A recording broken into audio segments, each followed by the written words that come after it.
Hi, Steve. Good as I can be. You?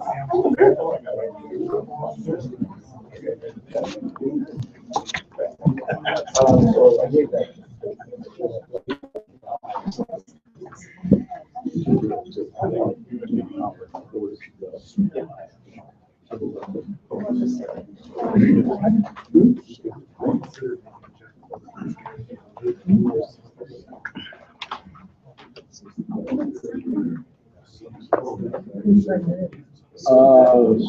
Kevin's here.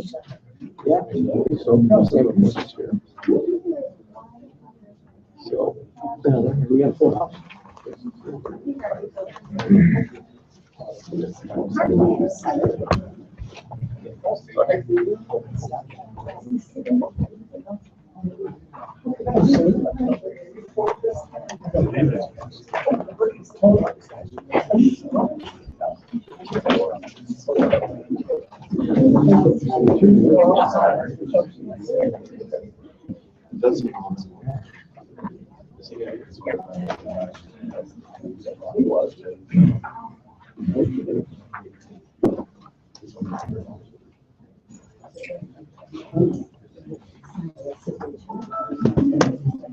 Is that what 20 is? Yeah, exactly right. Yeah.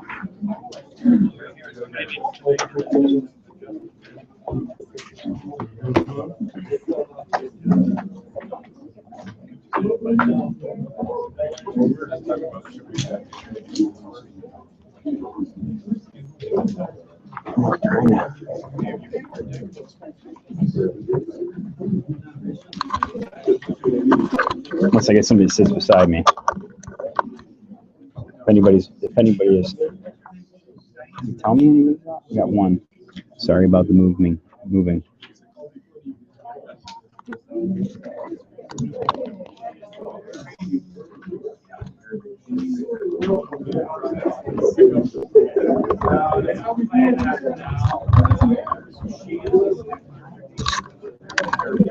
I don't think Bob can sign it again. Bob, He's back at that door. is he Bob trying to sign in? I don't know. All right, we're just gonna leave this right here. Just gonna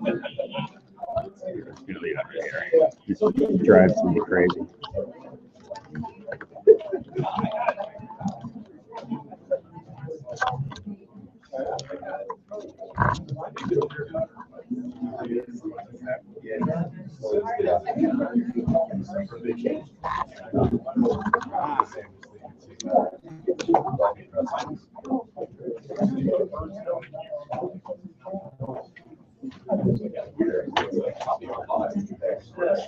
Same thing, but just a little easier to look at. What is your plan? It's the same thing.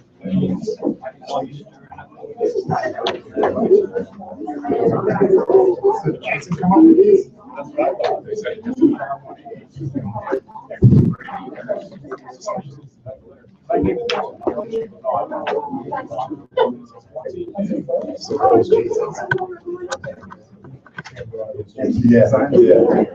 Yes. Can you really? Yeah.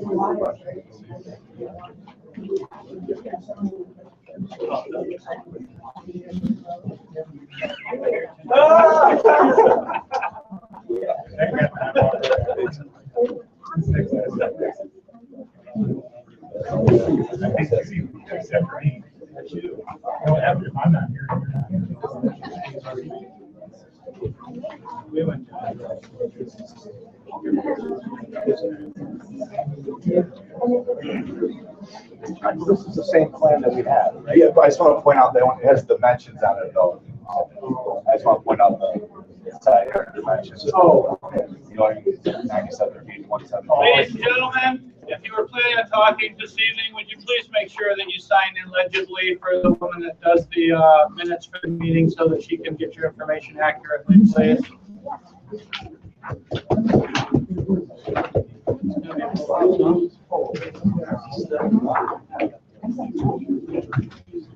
Get that letter?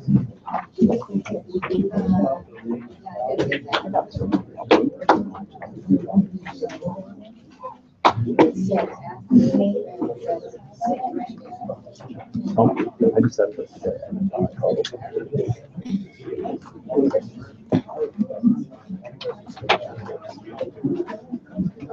Iran, did you do, I don't know how to do this, to the PowerPoint yet, so you're not really get ready to go.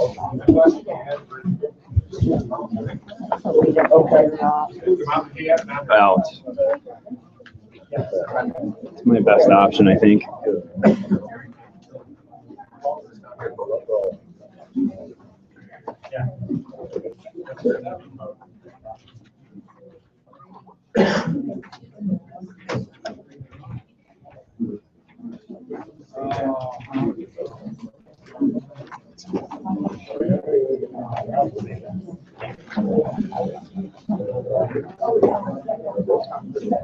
Just like church.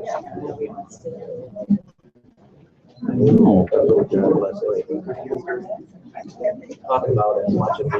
Cause me trouble is what it's you. Clouds kind of came in. Okay.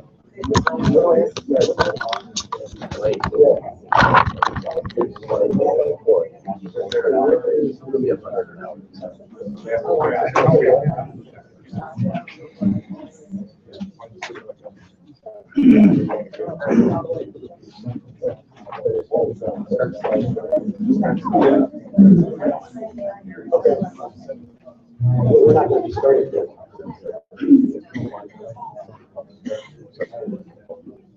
Down here.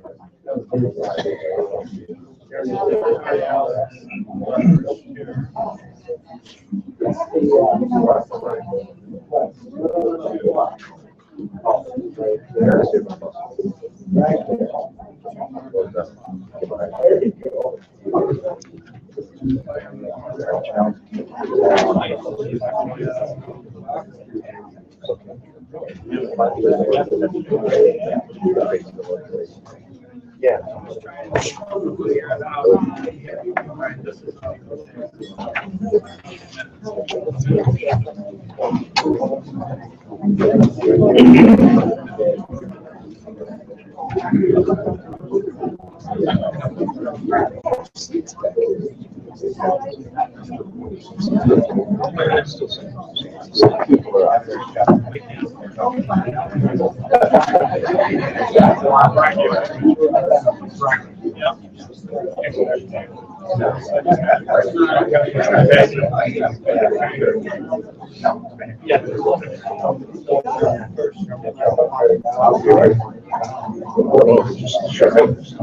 Good. I didn't read it, so I was wondering. He underestimated the crowd. Well.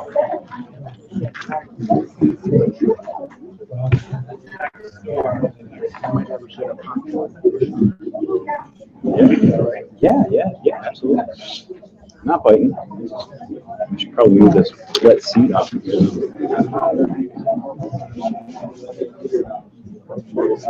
It's sweaty soda.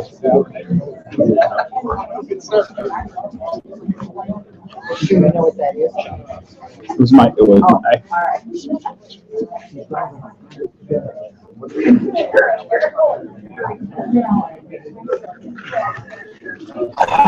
That's a good sign.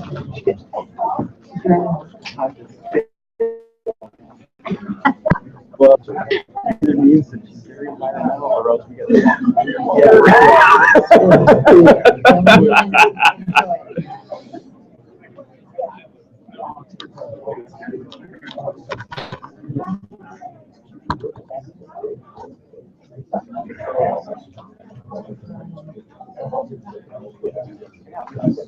broadcast this.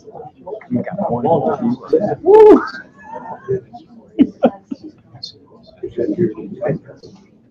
I don't know. I don't think she knows that I'm doing it. I just figured out today at work. I was like, hey, I'm not gonna record this. I was like, these podcasts at the same time. Oh my God. They went up there and checked.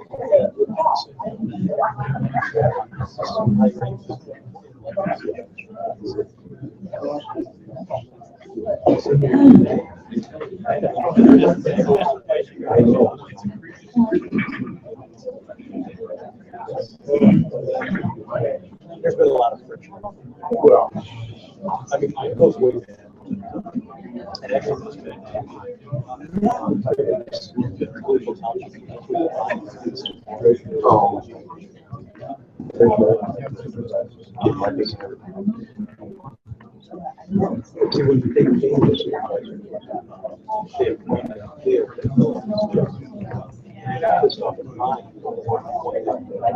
Leo was one of the trustees. He wanted to watch it. So that's what it's all about. So he ran it. Leo ran basically the host. The next go around. Because it's basically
Hi, Mr.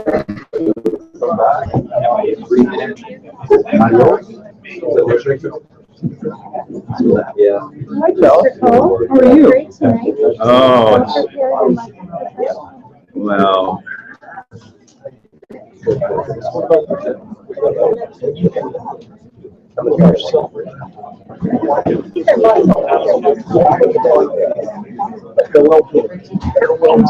Yeah?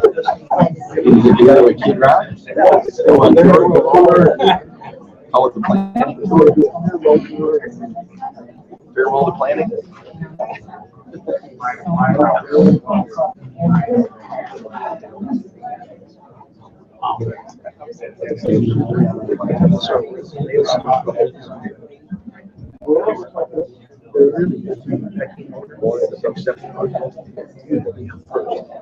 So when they open it up, Ken wanted to try and speak as well. He's got a after. I know he does. Oh, do you think it's important that? Oh, no, for first. I just missed. Yeah, I think he'd be second. Yeah, that's what's. If I can influence that, right? It's, they look at the same. And I should have thought, put your name first, but I didn't. So It's just, I think they let whoever goes first, right? Just if you plan to speak, I think you just have to be on it. Yeah. yeah, and I think that in this case, we can, many of the people that are here know what the plan was. Whether they remember it or not, I don't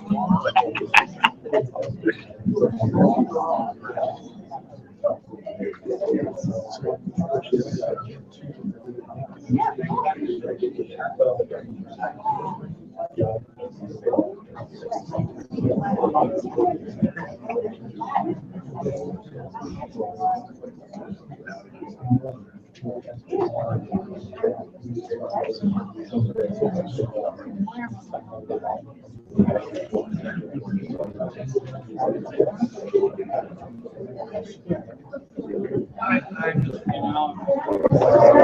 just trying to get last people signed in.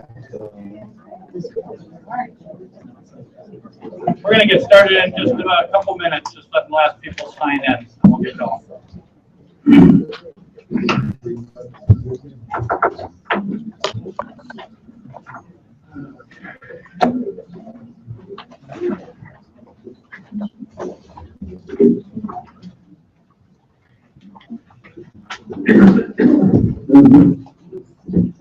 Once again, if anyone's planning on speaking this evening and you haven't signed in, if you please would over here on the table, so that we can get you recorded in the record.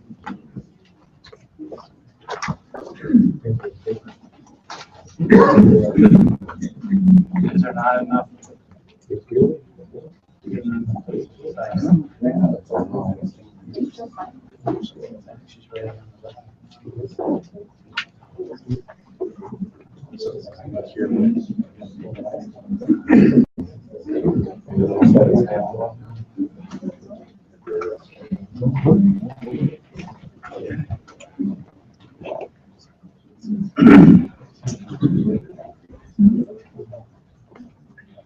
Good evening, ladies and gentlemen. I'd like to welcome you to the Independence Township Planning Commission meeting of August 13th and ask all of you to please join me for the Pledge of Allegiance.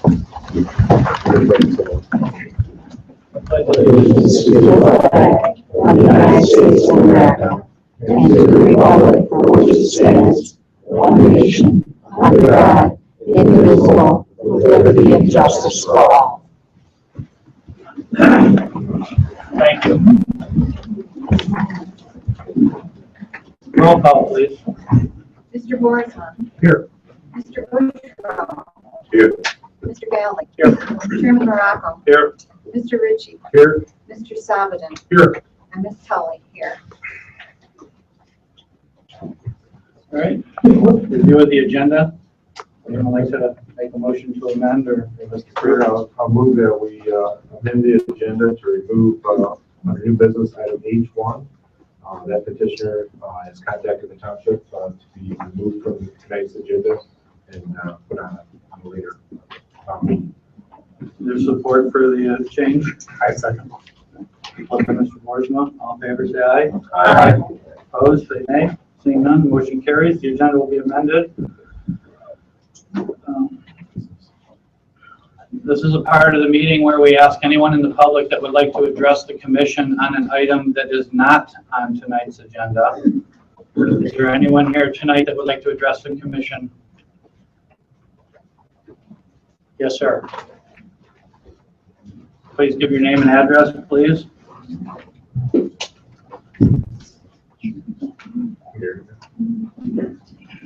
Hi, Norm Fresky, 7199 Deer Lake Court. I just have one, I'd like to ask one thing. When we present our items, you know, a lot of times you take the public first, and then we don't really know what is being talked about and what is actually being proposed. A lot of times we just assume what's going on.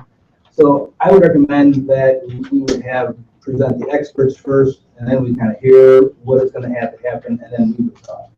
I think that would help a lot of us to understand and get a better feel for it. Thanks. So anyone else that would like to speak on something that's not on tonight's agenda? Seeing none, we're going to move to new business PC file. Old business. Old business PC file 2014-005, petitioner Deerhill Properties, 1700 West Big Beaver, Suite and Troy, and they are requesting a recommendation for final site plan approval and amendment to the consent judgment for a 92-unit condominium development at the southeast corner of Dixie Highway and I-75. Is the petitioner here this evening? That's correct. Would you please come up to the table and introduce yourself? Hi, Michael Finari with Deerhill Properties LLC. Jeff Buda with Electric Valves Engineering. Welcome, gentlemen. Okay, just for the public's record or knowledge, this is the first time that a property that's under a consent judgment has been in front of the Planning Commission. This particular property, or this commission, let's say, this particular property has a long history, and I've asked the township consultants and the attorney to give the public and the Planning Commission a history of the property and the consent judgment and the current and underlying and past zonings of the property. And at this time, I'd like that, Mr. Carlisle, if you would please proceed with that.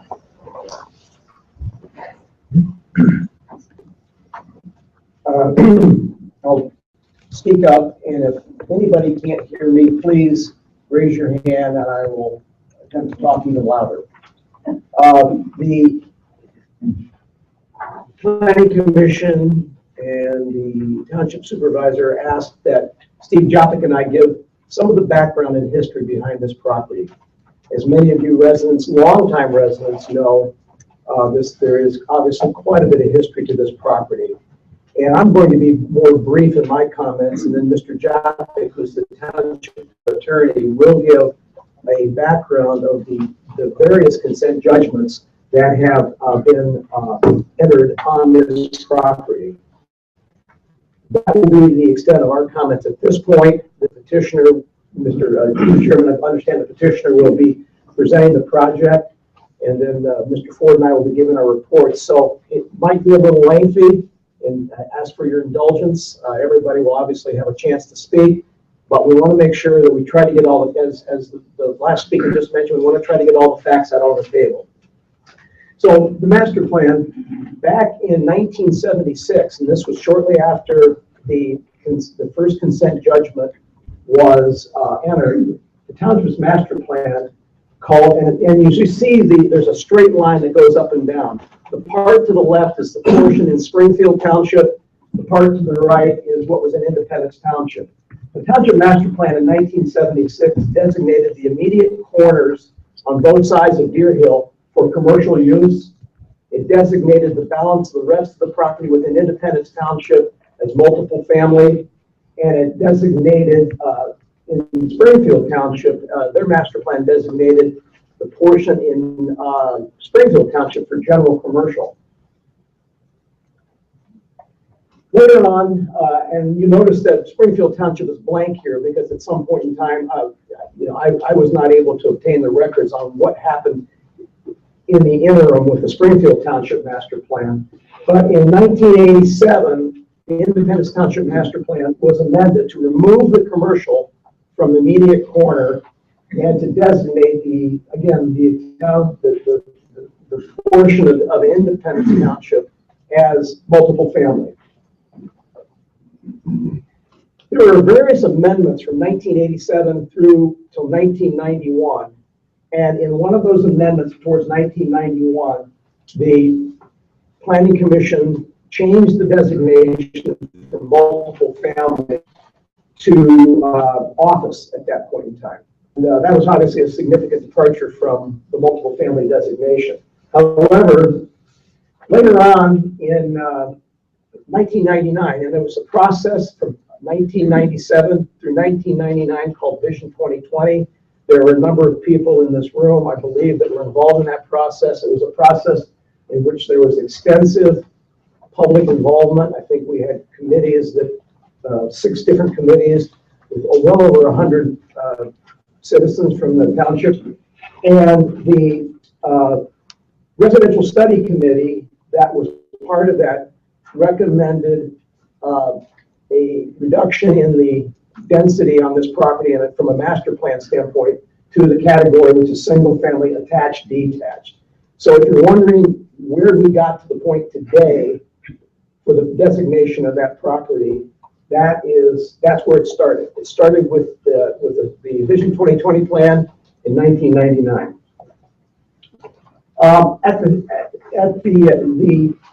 At some point in time, and I can't tell you exactly when in the course of events, Springfield Township changed the commercial designation of the property from general commercial in their master plan to high density residential, which is essentially their equivalent of a multiple family category. And that was done sometime before 2008, but that was in the 2008 revision to the master plan from the version that I have. Independence Township in 2008, in the update to the master plan in 2008, the designation remains single family attached detached. As far as the zoning goes, the patterns of the zoning have remained relatively constant over the years since 1976 when the original consent judgment was entered. The property in Springfield Township was once zone R3, I believe that was a minimum 20,000 square foot lots, but was later changed by Springfield Township to multiple family residential. And that was done somewhere in the mid 70s in speaking to Township Supervisor Colin Walls. But the Independence Township, the zoning in Independence Township has essentially been the same pattern. A portion of the property is owned multiple family. A portion, which is like a strip along Deerhill, is zone R1B, suburban residential. And then you have the corner pieces that are C1 and C3, the general commercial. And so that's essentially the history of the master plan and the zoning on this particular piece of property. Now Mr. Jaffe is going to provide some of the background regarding the consent judgment. How are you? Thank you.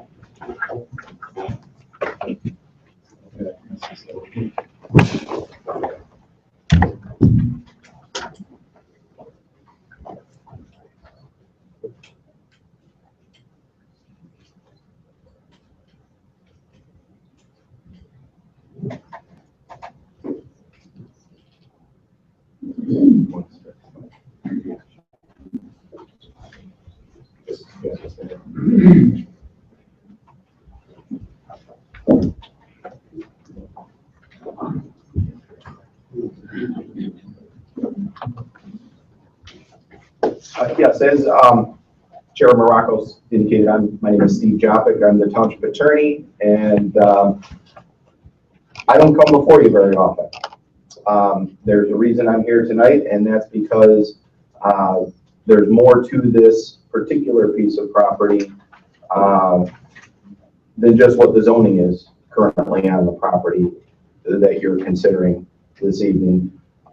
And the part that is more to it is there have been court actions in connection with this property. And so what I'm here to discuss is the history of the court proceedings and things that happen in court and the impact and how those play into this particular matter. So because of these consent judgments that were entered over the years, this is different than your typical proposal that comes before the Planning Commission. So I'm happy to be here with you. It'd be nice to be here more often, get to know more of you and whatnot. But thank you for having me this evening. I know Mr. Carlisle, I gave a very brief discussion. He insinuated I would give a very long discussion, as lawyers often do, but I'll try my best to keep this relatively short and move through the materials. But these are important facts that I know everybody in this room wants to be aware of, and they are just that, they're facts. I'm not here giving opinions about these things. This is the history. This is a summary of the history. And as you'll see, these court orders are lengthy court orders.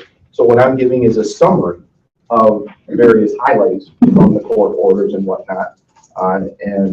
As you'll see, some of these documents are fairly long.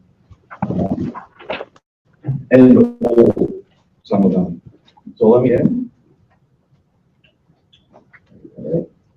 So we start in 1975. And if you recall, Mr. Carlisle explained that there were two pieces of this property at that time. One, the part to the left, which is to the west, was in Springfield Township. The portion to the right was in Independence Township and is, of course, still in Independence Township. And back in 1975, it was zoned, as you can see, basically residential and commercial. Now, the part in Springfield Township in 1975 was zoned as single-family residential, and sometime after 1982, it was rezoned to multiple-family residential. And I wanted to point out, and Dick, I think, touched upon it, the part in Springfield Township is now in Independence Township, and I'll get to that a little bit later. Again, a very unique aspect to this project. That piece of property was moved over to Independence Township, so that adds another new legal aspect of this. So in 1975, and the reason I pointed out the zoning from 1975 is because that's the year that the township was sued over the zoning on this property. The owner, developer of the property challenged the zoning restrictions on the property, and the case went into litigation. And that lawsuit included much more than just the piece of property in Independence Township that Mr. Carlisle had highlighted up on the screens on the right side. It included areas to the back, it included Deerhill Road, and it included a piece of property over on the east side of Deerhill Road. From 1975, when the case began, the 1970 case, the case was in litigation. Things are happening. The parties are litigating. Quite honestly, being that that was 40 years ago, I don't have the records to show how it was litigated, who did what over it. It was about at least a year-long period. So I'm sure there were a lot of things that happened in court. But I don't have details on that. But suffice it to say, the parties entered into some discovery to perhaps do documents, discover documents from each other, and assess the relative strength of their positions in the lawsuit. Then in December of 1976, the case had entered by the judge a consent judgment, which was 4 pages long, and it had 4 exhibits, and that consent judgment resolved the lawsuit. So the lawsuit was over, and the court entered this consent judgment. Some of you might be asking, what is a consent judgment and what's its significance to our discussion today? People keep mentioning the consent judgment. Thought it would be a good idea just to mention, provide a few thoughts on what a consent judgment is, what it means, what its significance is to us today in this hearing and going forward. Well, a consent judgment it's a court order. Court orders, when a judge orders you to do something, you have to do it. A consent judgment is a court order that the parties have agreed to have entered by the judge, and it settles the case. So once it's entered, it becomes an order. Now that order, of course, you have to obey the order, and it binds the parties to do what it says in the consent judgment. It binds how the property can be used in this instance. It's dealing with property and the zoning on property and the use of the property. So it specifies what the property can be used for and to what extent, in this case, the township can regulate it. What extent can it regulate that property? So of course, those things are significant to us for obvious reasons, because as the Planning Commission sits here this evening, it has to consider, well, are we just dealing with ordinances, or are we dealing with a consent judgment, or both, and how to proceed forward? So in the 1976 consent judgment, I'll give you some of the highlights of it. Again, it's 4 pages long, has a lot of exhibits, which, by the way, we weren't able to track down yet, but you can get a gist from the 4 pages of what's in there. It mentions 17 acres of property in Independence. It declares it to be zone C2 commercial. The remaining areas in Independence Township are zoned for single-family residential uses per certain terms and conditions that are set out in the balance of the consent judgment. It grants tentative preliminary plat approval for 150 single-family lots on that residential part of the property identified under the areas that are zoned for single-family use. Provides that they're to have asphalt paving and open ditching. My understanding is that is the portion of the residential properties, many of which I presume a number of people that are here with us this evening have had houses built upon and presently live. The consent judgment grants the right to have any of the commercial uses identified under the township zoning ordinance, whatever uses are identified under the C2 commercial districts, to be allowed on the 17 acres. So the parties proceeded forward, and perhaps part of the property was developed or started to be developed as residential, but with respect to the 17 acres, there was a first modification of the consent judgment entered. So typically, I wasn't there, of course, but typically how this comes to be is the parties agree that, yeah, we need to make some changes to this consent judgment. It's just not going to work for whatever reason. No idea what those reasons were, but there was agreement that they wouldn't work. And so there was a modification of the consent judgment. It was 3 pages long, and it also had 4 exhibits. Like I said, it didn't affect the residential part of the property. So the 150 lots for the residential area was unchanged, but it did change the 17 acres from commercial zoning to multiple family use. Said it permitted that portion of the property to be developed as a senior village, is the verbiage used in that consent judgment, providing lifetime care for elderly persons. Residents of the senior village were under the court order to pay an entry fee and monthly service charges established by the owner operator of that senior village on that 17 acres. And the consent judgment also had a site plan attached. That was one of the exhibits. So these are some of the highlights of what the court ordered the property to be developed as back in 1982, by way of agreement by the parties back then, the township and the owner of the property. And the court entered in order to that effect. They proceed along for another 4 years, and we see a second modification of the consent judgment. This one's 13 pages long, and again, it has 4 exhibits attached. In this modification of the consent judgment, we now see the Springfield Township portion of the property. The part to the left, to the west, was all added to the consent judgment and incorporated into the consent judgment. The township was added as a party. The Springfield Township was added as a party. The first modification from 1982 was deleted. Okay, so what I just went through from 1982 was gone so long as the second modification remained in place.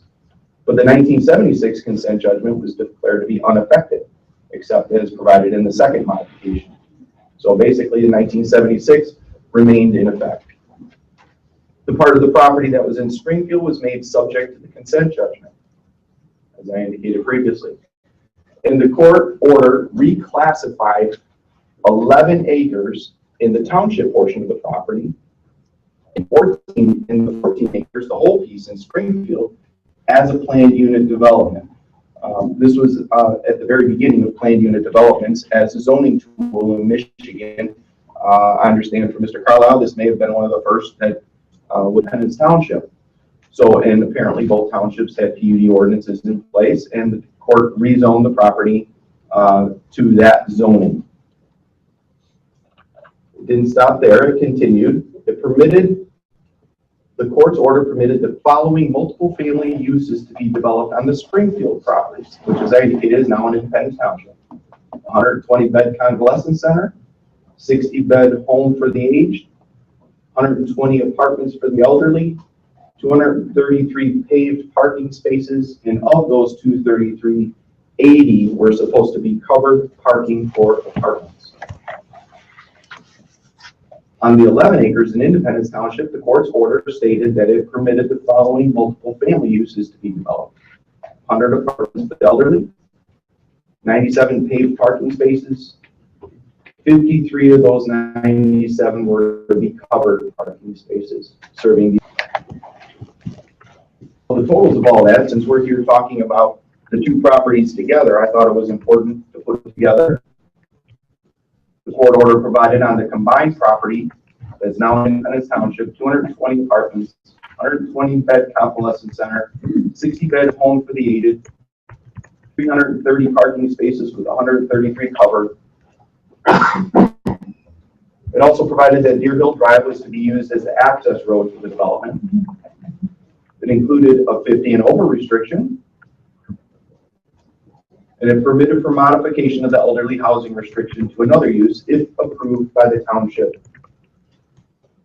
in the final site plan. This was a final site plan attached to that plan, so it was basically a turnkey development once it was entered, and they could have proceeded with coming in and attempting to get permits from the township. So fast forward to 2001, 2002, obviously the property is still not developed. They didn't proceed with that development. Township received a proposed third amendment to that consent judgment from the Apostolic Church and School. What they were proposing was a church with 2,400 seats and 3 floors. Some of you might remember this. It wasn't that long ago. I do. I was there. School. There were 670 parking spaces plus 164 that were supposed to be landing. I presume that means on reserve in case they need it done. Springfield and Independence, the property was still divided between the two townships, so there was a dual review process. So the proponent had to go to both communities to get agreement to amend the consent judgment and get approvals from both bodies to go forward with this proposed development.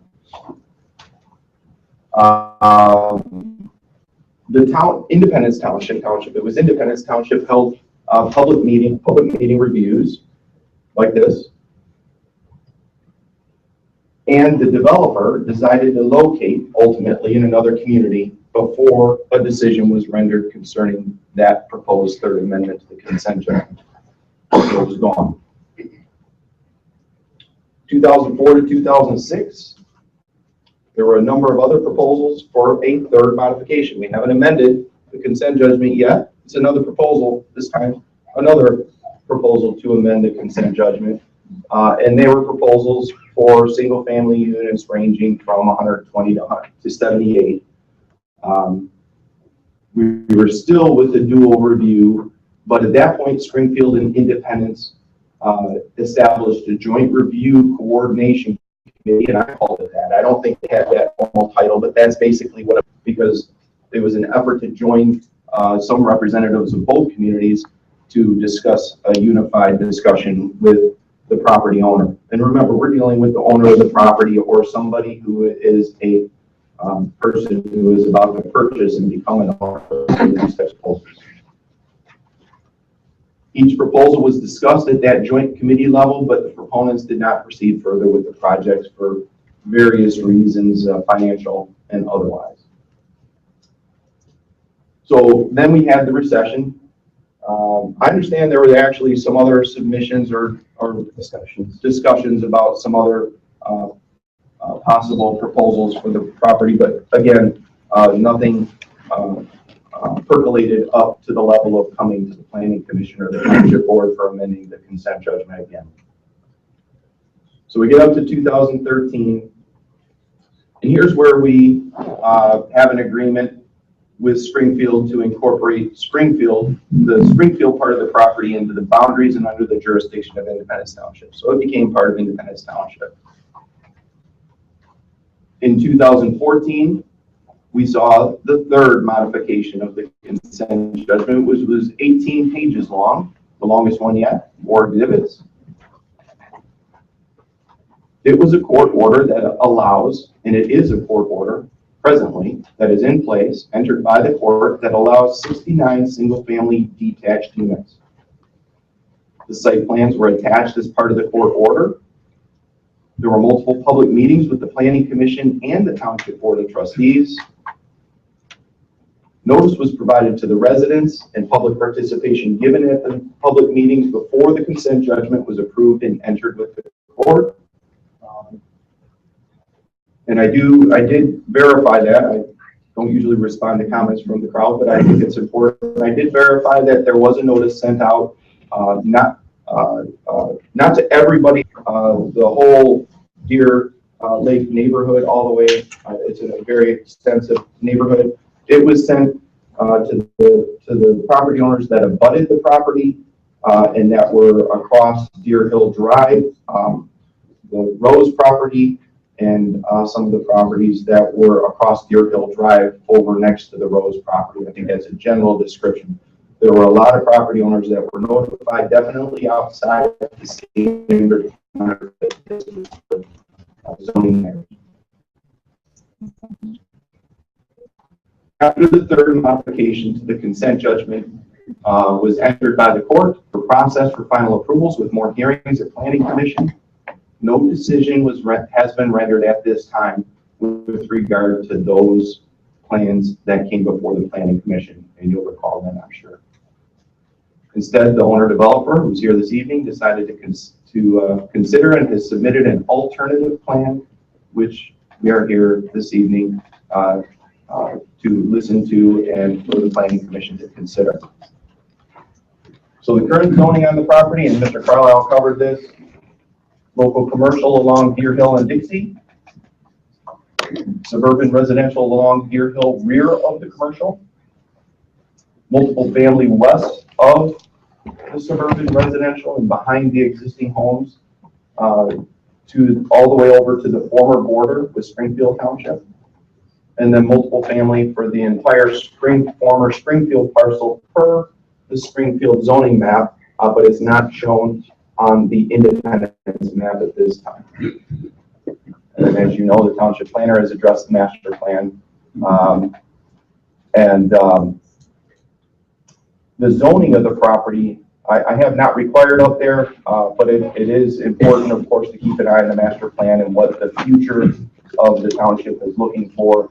But that's not the zoning regulations. I think the Planning Commission understands very well that that's a guiding document for future zoning decisions, and not the current zoning of the property. It's not the current law applicable to this property. So with that, I've completed my historical summary of the court orders. I wanted you to put back up what the current consent judgment, how it stands right now.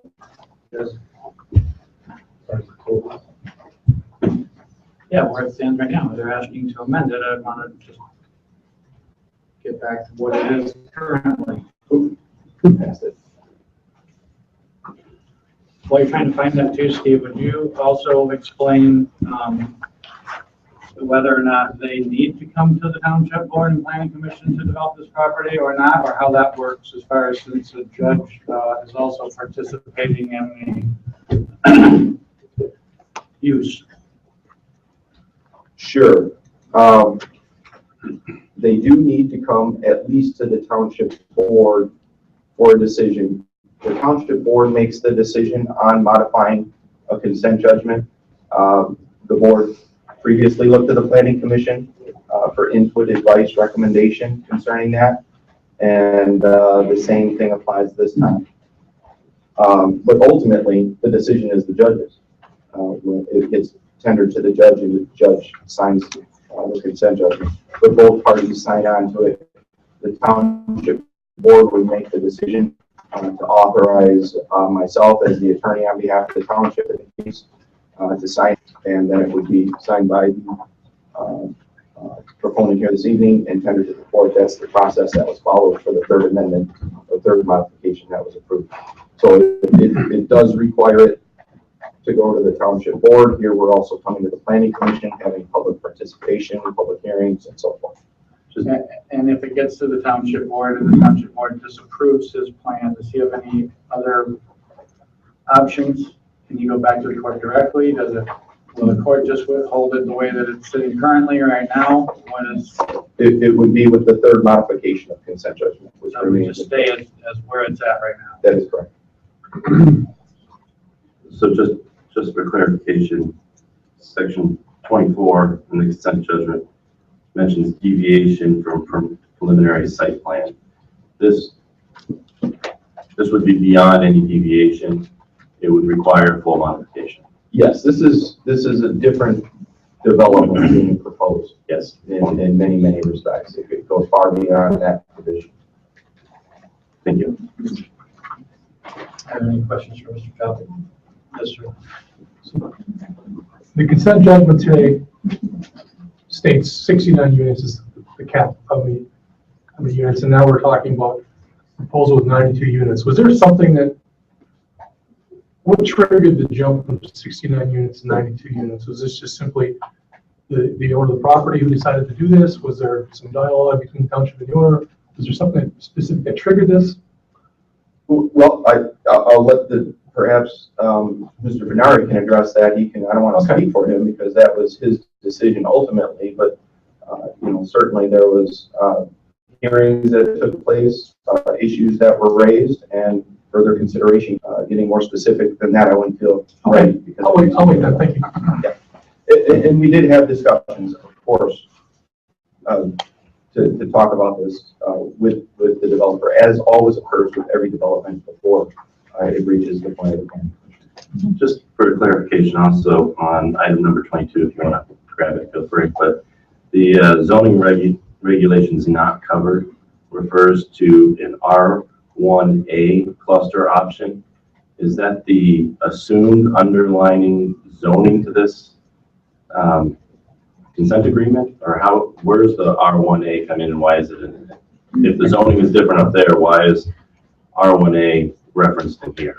Well, I think it's referenced in there more, and I'll take a look at it. I don't want to hold the meeting up, it's taking enough time, but my recollection is that that's a basically, there's something that's not covered under the consent judgment, look to those regulations to figure out what regulations apply.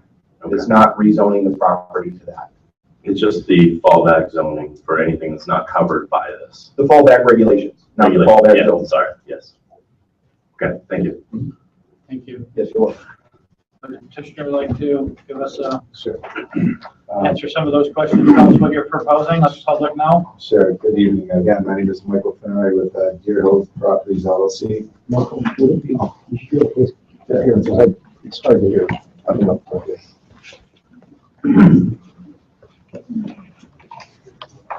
Good evening. Again, my name is Michael Finnery with Deerhill Properties LLC. And I'm here to discuss how we came to arrive at the current proposed plan. We basically took the commission's concerns, some of the public's concerns, and also working with staff to write up the plan. So today we're introducing 92 ranch-style condos for lease. It consists of 3 building types: a duplex, triplex, and fourplex. What's unique about this, it's all one building type, and that is a 1,625 square foot ranch unit. So I know there were some concerns before about 3 and 4 bedrooms. We feel like we eliminated it with this plan. It has a 2-car garage. Again, it's a 1-story building, 2 bedrooms, 2 baths, a sunroom. It has a private outdoor patio or deck. So if you look at the floor plan, I kind of passed out to you of the duplex. I just want to point out something that you guys had a concern with one time was the concern about decks overhanging into the setback. With this footprint, there's no concern for that. We eliminated it completely. It's within the building envelope, and that cannot be deviated from. So what you see is what you get with this floor plan again. We think it came with a nice floor plan. Again, it's open, spacious. And I also want to point out, again, the development itself will have a clubhouse with a pool. You guys pulled that floor plan, so I want to point out some things. A pool, fitness center, gathering area, cafe with a kitchen, and men's and women's locker room. So we think that this will, again, we're trying to attract empty nesters, a community house for them to gather at. I also do want to point out, again, on the next exhibit is the site plan itself. How we did, again, this is a difficult property to market just because the proximity around the freeways. So we provided extensive landscaping buffering, berms, also extensive landscaping between the adjacent property owners and the proposed new development. I also wanted to point out the entranceway. Again, we try to make it the focal point, try to enhance the local community. We think it will be one of the nicest within Independence Township. Again, that's in your packet, the entranceway at Deerhill and Dixie Highway. So what's the difference between, you know, the current plan and the old proposed plan? Basically, this time it's an all ranch product. There's no deviation. I know there's concerns about, you know, families. It's oriented for 3 and 4 bedrooms. We eliminated the concern completely. By limiting to 2 bedrooms, 2 bathrooms, we think that will dictate, you know, the clientele, which is hopefully an empty nesters. Also, there's concerns. We don't know what we're going to get. This is what you're going to get. What you see today will be the exact elevations, floor plan, site plan, no deviation. There's no varieties to pick. This is it. Under the old plan, people would actually have choices of ownership under individual lots. But you know, they could put swing sets, play areas, sheds, extended decks. That's completely eliminated. This will be under one ownership, single common element, which will be maintained no different than our luxury condominium complex. So I know people are concerned about, you know, kids. We think that the lack of amenities will steer empty nesters towards this project. Another big thing I do want to point out, since the density did go up, the product itself, being a 2-bedroom attached residence, will actually generate 55% less traffic than the other proposed development, which had 69 detached single-family houses with proposed 3 and 4 bedrooms. So I think that is a big number. 2 cars, less traffic for seniors in that area. I also do want to point out on the last site plan I did hand out to you guys, if you guys could just reference this. There was some concern with residents with the buffering and the distance. The new plan right over here, we actually proposed 84 feet, 80 feet, 97 feet, 117 from the back property line. So we did take in consideration the neighbors pulling the houses and development further back with buffering.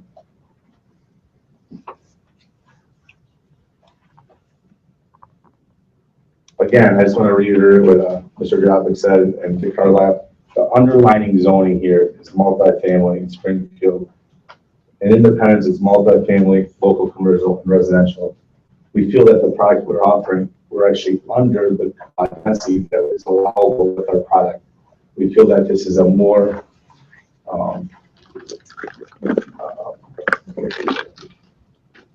this product fits the location better than the old proposed single-family houses. Multi-family attached product. We feel we're in the current zoning that was actually meant for. So I want to just point out some of the market research analysis that we did when we came up with our concept. Ranches target for empty nesters for rent. So in our research, I did come across a statistic I'd like to read. So it says, market watchers say today the growing segment of individuals and couples seeing rent is a better option.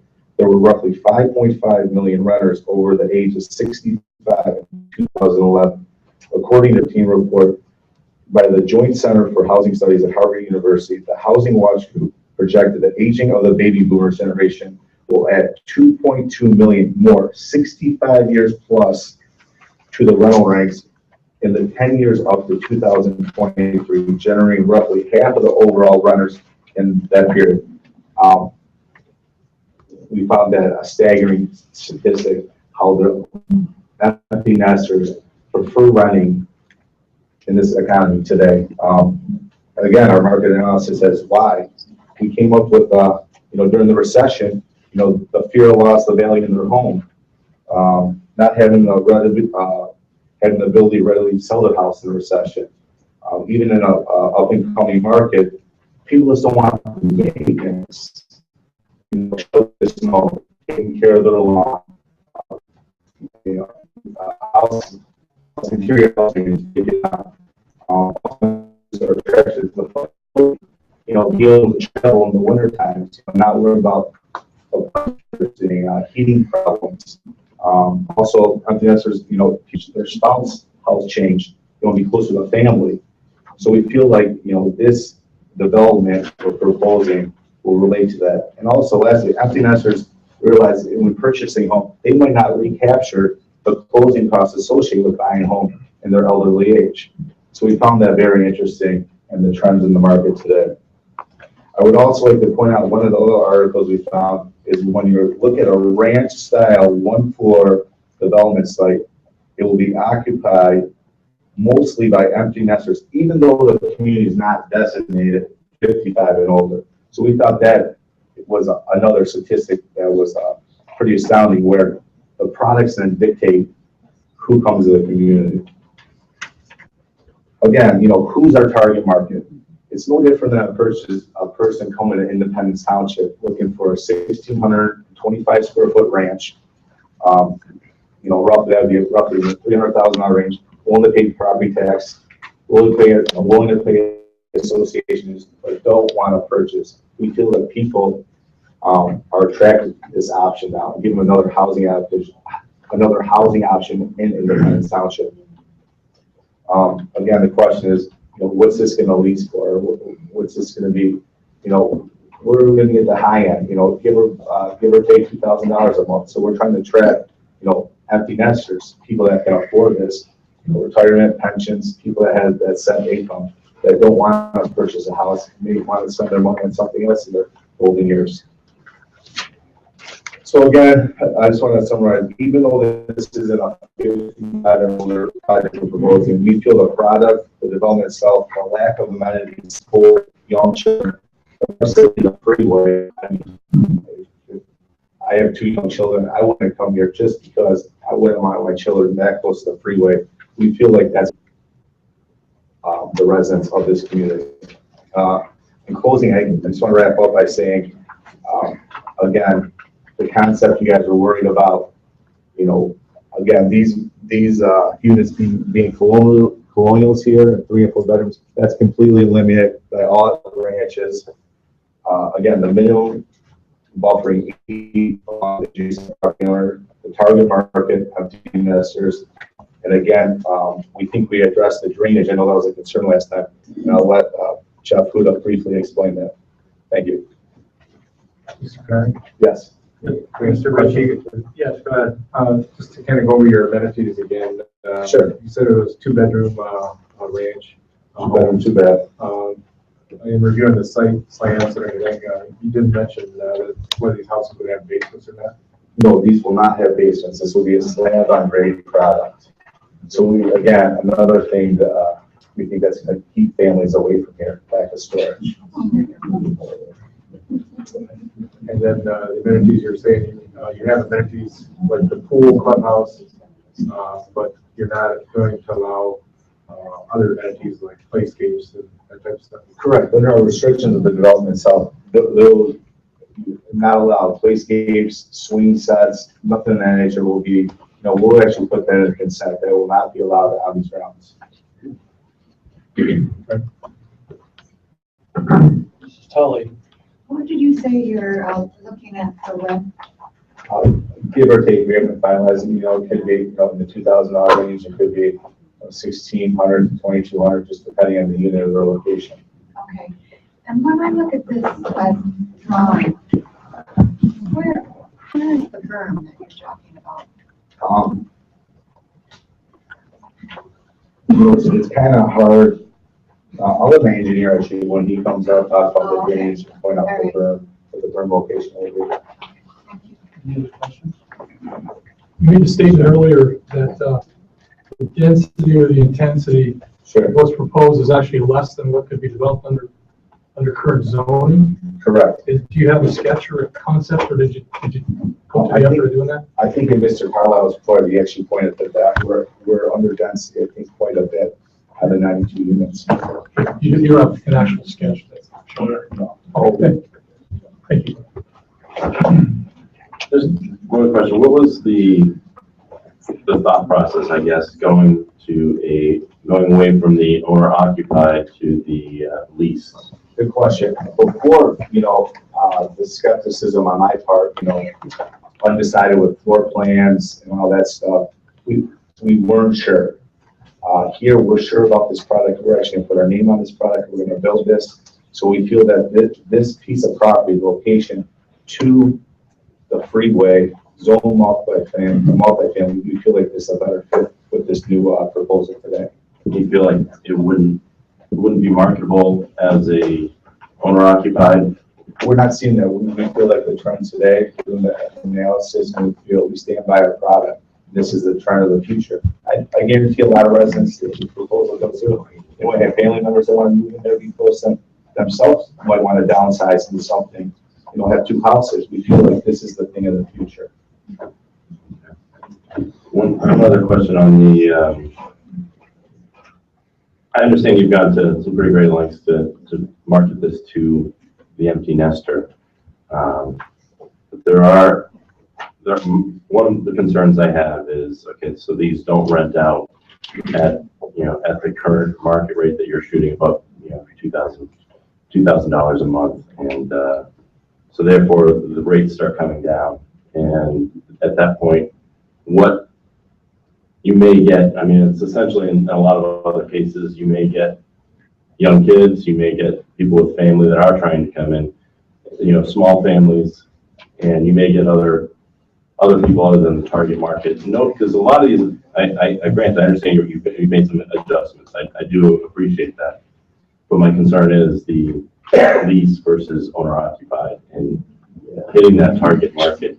So when I'm looking at a 2-bedroom apartment that currently has a number of small families, there's not a big difference between a 1,600 2-bedroom Singapore apartment, except for the price and the amenities that you're having. So if this price comes down, I'm concerned that we're going to lose the target market. You know what? We feel pretty confident with the market analysis and the market studies that we're going to hit this. And to build a 1,625 square foot, I referenced, that in today's product, you have some builders, that's about a $300,000 plus unit. We can afford to go lower in rent. We're not looking to go lower in rent. We're looking to get the top echelon of Independence Township to move in this development. And again, about families, that's a judgment call. Again, I think you guys all have children. The proximity to the freeway, if I was paying $2,000 a month, I wouldn't go buy at least a 2-bedroom condo along the freeway. I would go buy a house, swing sets in the backyard for my children. So again, I think the product itself, the lack of amenities is going to dictate the ultimate residents of the community. Mr. Borsman? I've just got some observations of the plan. These footprints are set in dimension right now? Yes. Okay, so they're based on these sketches?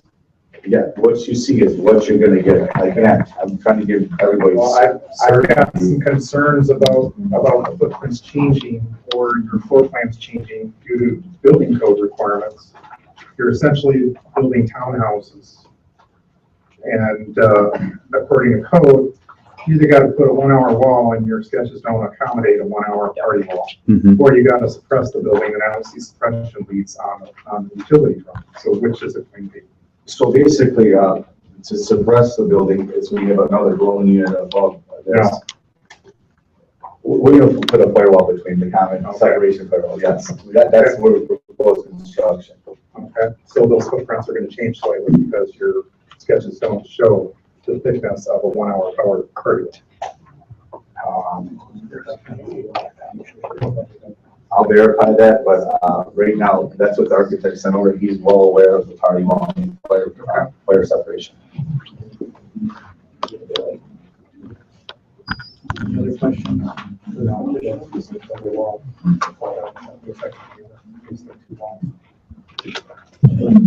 No, that was and wall, that and the separation between the units. Yeah. Would you like your engineer to? Yeah, I just want to talk about, the last time we were here, you guys had some concern about adjacent residents and drainage. So I was like, can we briefly speak about that? Thank you.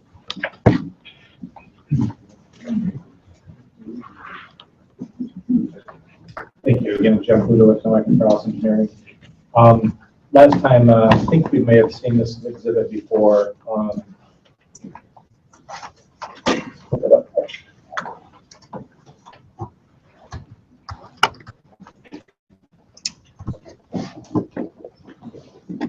What's highlighted in orange on this exhibit is the drainage district area, which is contributing and draining to the, in this case, would be to the east from the existing Deerhill property onto the adjacent properties. So when you're looking at this orange line, you get 3 separate sub-districts. This sub-district is all contributing to this low-lying area here. And then ultimately it spills over. There's a swell complex that goes between these 2 residences down into the road ditch here. The second district here contributes to there's a low-lying area just about in this area. That's about 7 acres. The first one was about 12 acres. And then the third area is up in this corner here, which is coming across that common property line. And that's approximately 1 acre. So as far as the existing drainage goes, there's approximately 20 acres of our site, which is draining across that common property line without benefit of any sort of restriction other than the impervious area. The proposed development, we've mitigated that down to a total of 1/3 of an acre. So basically, everything that was along this common property line through here, all of that is being intersected by a drainage swale system and directed into the stormwater detention facilities for treatment before discharging into the lake. There's a small area up and through here. I'm sorry, what did I say? Lake? Yes. Lake. There's a small area up in this area here, which is a kind of a small kettle area. It's right on top of the gas main. So there, you can't create a system to allow that small area of an acre to continue to keep draining the way it naturally has. But everything outside of that line will be intercepted into an system and directed into the stormwater detention facilities. Stormwater management facilities that will be proposed as a part of this will include 74 bays within the detention ponds. There's one area of development which has to bypass the detention due to conflicts with the gas main in that area. We are proposing a structural BMP, they call it, storm scepter or Technics type unit, which will provide for the water quality prior to discharging and leaving the site. So from that standpoint, we feel that the stormwater management program for the site is going to have a significant positive impact to the overall residences to the north of us. The only other thing that was discussed and required by Mr. Ford as part of the engineering review, all the stormwater management facilities on site storm pipe, with the exception of the pipe that parallels the property line, is going to be perforated pipe, no more groundwater infiltration into the system. And in addition to that, we've got some bioswales, bioretention areas in the swales themselves throughout the development, further promoting groundwater infiltration. So we believe it's a very effective stormwater management plan for the proposed development. Any questions? Any questions for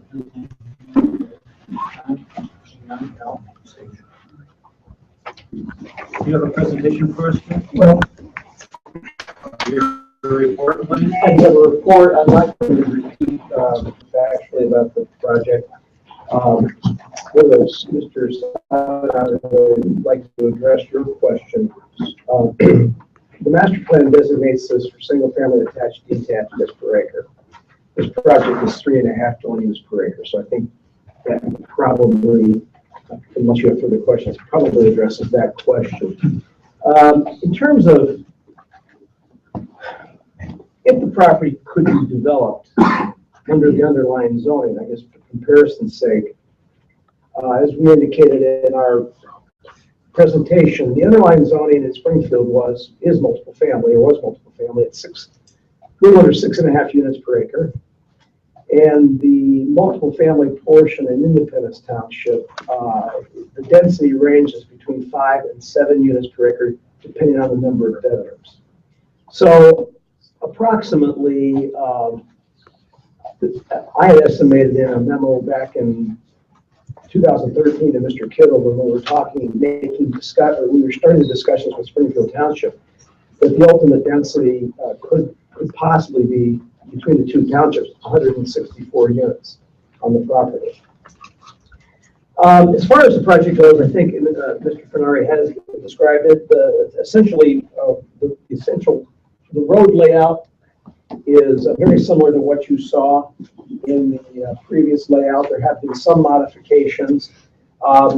There has been, in response to some of the concerns about the proximity of the units to the adjacent properties, there has been a significant increase in the setbacks, the minimum setbacks.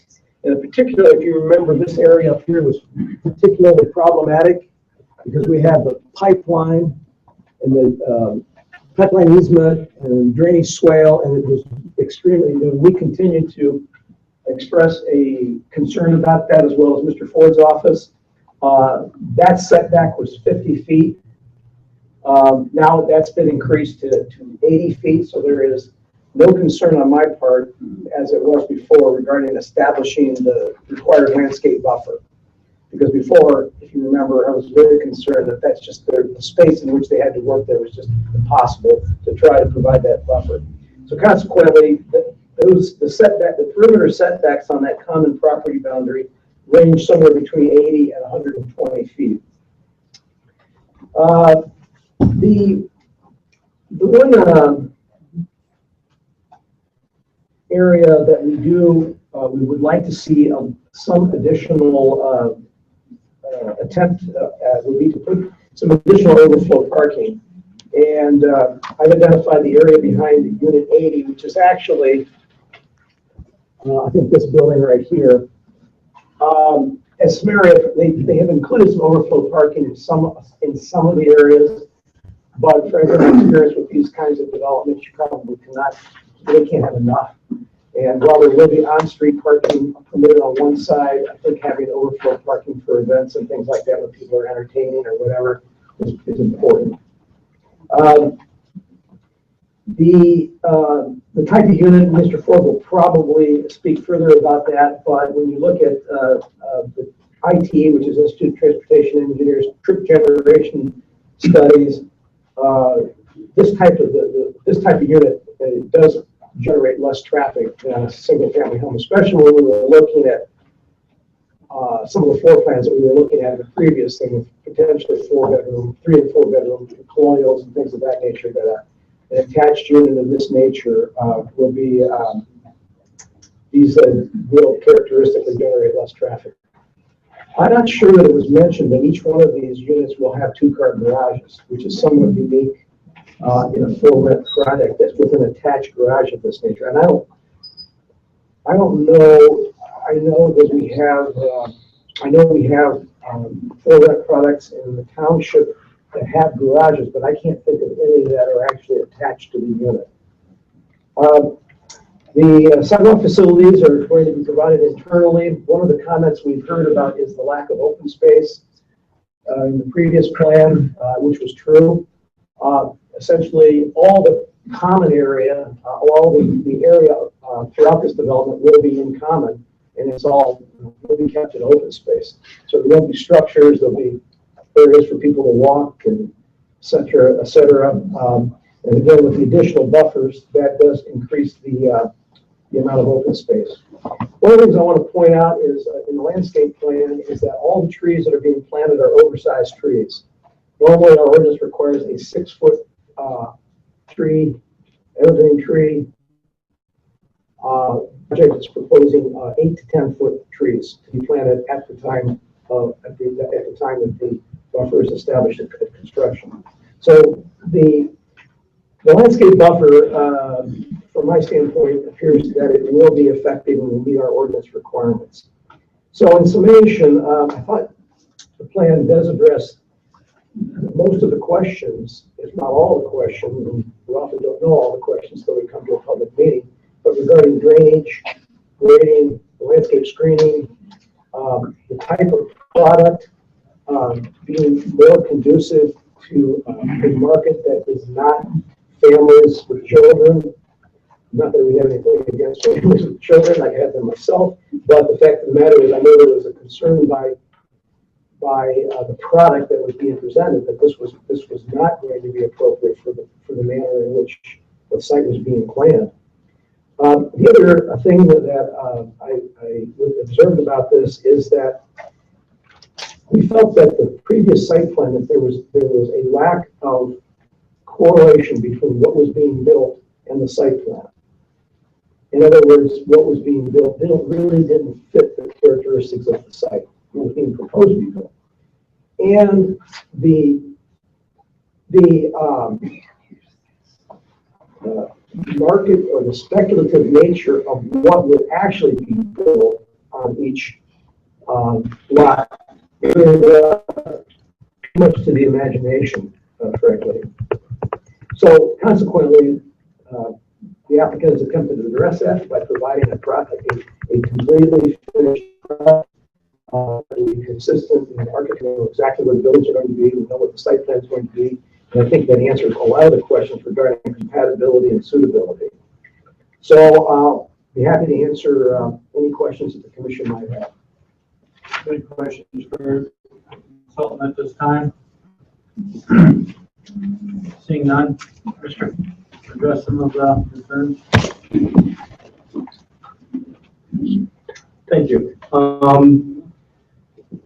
With respect to grading and drainage issues, I think Mr. Huda did a pretty good job of summarizing some of the points from our previous review, some of the concerns that were, raised with regard to how drainage was going to be handled with the development. And I guess I'd like to preface my comments by, for the benefit of the audience, just indicating that although we have pretty detailed site plans, which have been submitted as part of the applicant's package, there is another step in the process, and that's administratively, but that's construction plans. And that's consistent with any development that's before the township under the development standards. There's checklists and there's things we have to go through. I think they've done a pretty good job of giving us grades and drainage plans and utilities and so forth. But there is going to be an opportunity to go through them with a fine-tooth comb and make sure it's in full compliance with the township ordinance requirements. Having said that, some of the more significant issues with regard to drainage, he touched on the fact that we pressed implementation of such things as bioswales and perforated pipe systems to try and take advantage of permeable soils. Do as much as we can upland on the development rather than just pipe it all down to their detention basin. Of course, it's enclosed to the outlet that was extended as part of the Deer Lake Farm sub. When that was developed, there was a sewer that was brought up in a side yard in an easement that was the outlet for this property when it was going to be developed. It was put in place. Nevertheless, they still have to meet the township's detention requirement, but things have come a long way since the days of when the development design standards were originally put into place, and there's more of an emphasis now on stormwater quality. So everybody's mindful of what has to be done with best management practices to try and pre-treat the stormwater. So we're going to, there are things that are being represented on the plans. There's more details that have to be provided, but it's definitely moving in the right direction in terms of how the stormwater is going to be handled in this development. In terms of grading, it wouldn't matter if this isn't. And by the way, none of this is density driven as far as we're concerned. It doesn't matter if it's 69 units, 92 units, 12 units. We're still looking at the same types of issues. How's the grading? What soil erosion control measures are going to be put in place? The township is not the enforcing agency, local enforcement agency for soil erosion. It is the Water Resource Commissioner's Office, Oakland County.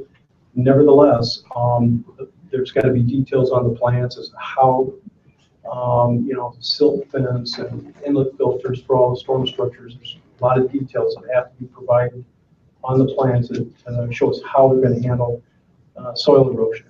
And particularly with this development, we're very mindful of the fact that this is upland of the rear yards of adjacent homeowners and Deer Lake Farms. So, as Mr. Hughes explained, there's some rear yard swales and so forth, but we've got to make sure that the grading is done properly so that the drainage is retained on site and conveyed through these swale systems into their structures, and we don't have erosion problems and running into the backyards of the neighbors. So again, with the construction plans, I think we're getting a lot more detail and to address all these potential concerns. The other thing with respect to, just to cover briefly, utilities, I know I've touched on this before. The development is going to be served with township water and sewer.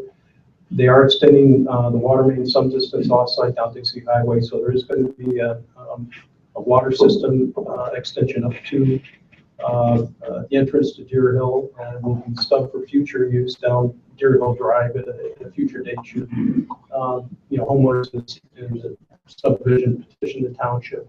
And there's a process, a special assessment type process if they wanted to extend at a future date.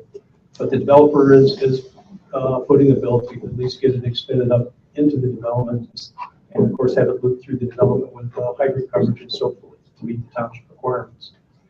One of our previous reviews, we wanted to make sure we weren't going to have an issue with sanitary sewer capacity. I know this, we had it in our report, and we've been asked to follow up on that. The township's request, we did take a close look at the, as the residents in Deer Lake Farms are aware, there's a pump station that serves all the homes. And the pump station, we looked at, there was capacity that was allocated in the original design for Deer Lake Farms. It included the acreage, which is the subject here for this development. There was a certain capacity that was allocated. After taking a close look at it, and all the design details and everything, there is adequate capacity for the collector sewers to accommodate this development. Having said that, there's some operational concerns about the pumps themselves within the pump station. We've had discussions with the DPW, and we've also, a mechanical engineer in our office took a close look at the pumps and what could be done to improve the operation of the pumps and extend the useful service life, and for relatively nominal costs, which we've put the developer on notice to make these improvements. And last year we priced it out with labor and installation. It was on the order of $5,000 or so. So like I said, it's a nominal cost. We haven't priced it out recently, but we would expect that this development would pay for those pump stations. The last thing I'd like to touch on is the improvements to Deerhill Road.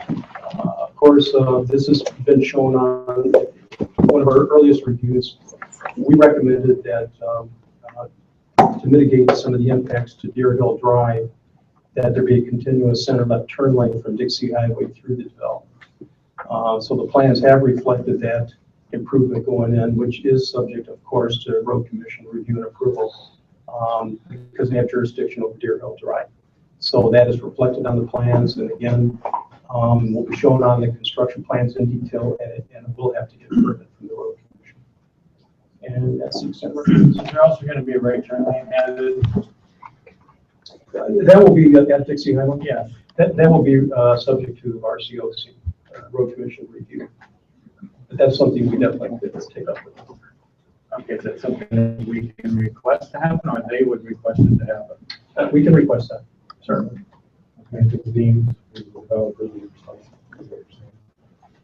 Yeah, I was always under the assumption that there was going, besides the left turn lane going into the subdivision, so that it wouldn't affect people bypassing it, but there was also going to be an additional right turn lane added, so that there was a left turn and a right turn at that intersection. Is that not part of the developer's commitment? Yes, that's what's reflected.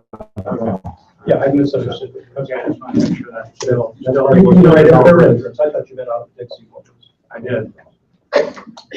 Out at Dixie. Coming from Deerhill onto Dixie Highway, there will be a left turn lane and a right turn lane. In the center lane, to turn into the, would be to the new neighborhood. On Dixie? No, on Deerhill. Well, on Deerhill, you'll have the center left, Okay, and then there's a right turn, all those, and then on the right lane.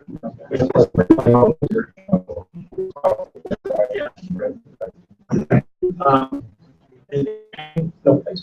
Are there any more questions for Randy? I'd like to ask Jeff, can you tell the audience specifically what the stormwater management steps you're going to take to prevent silt and contaminations from leaving the site? Layman's terms, kind of how that starts from the top of the hill to before it leaves the property. What items would be involved?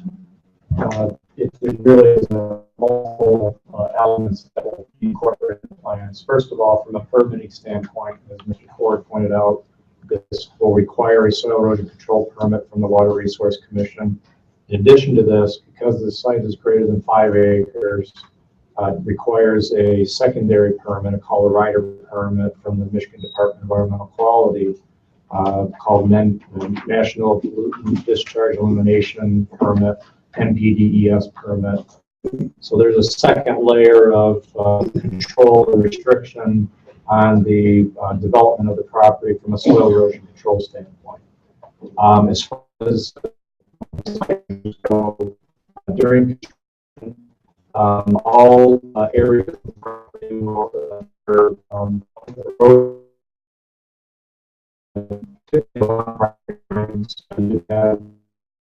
erosion control, silt fence around the website.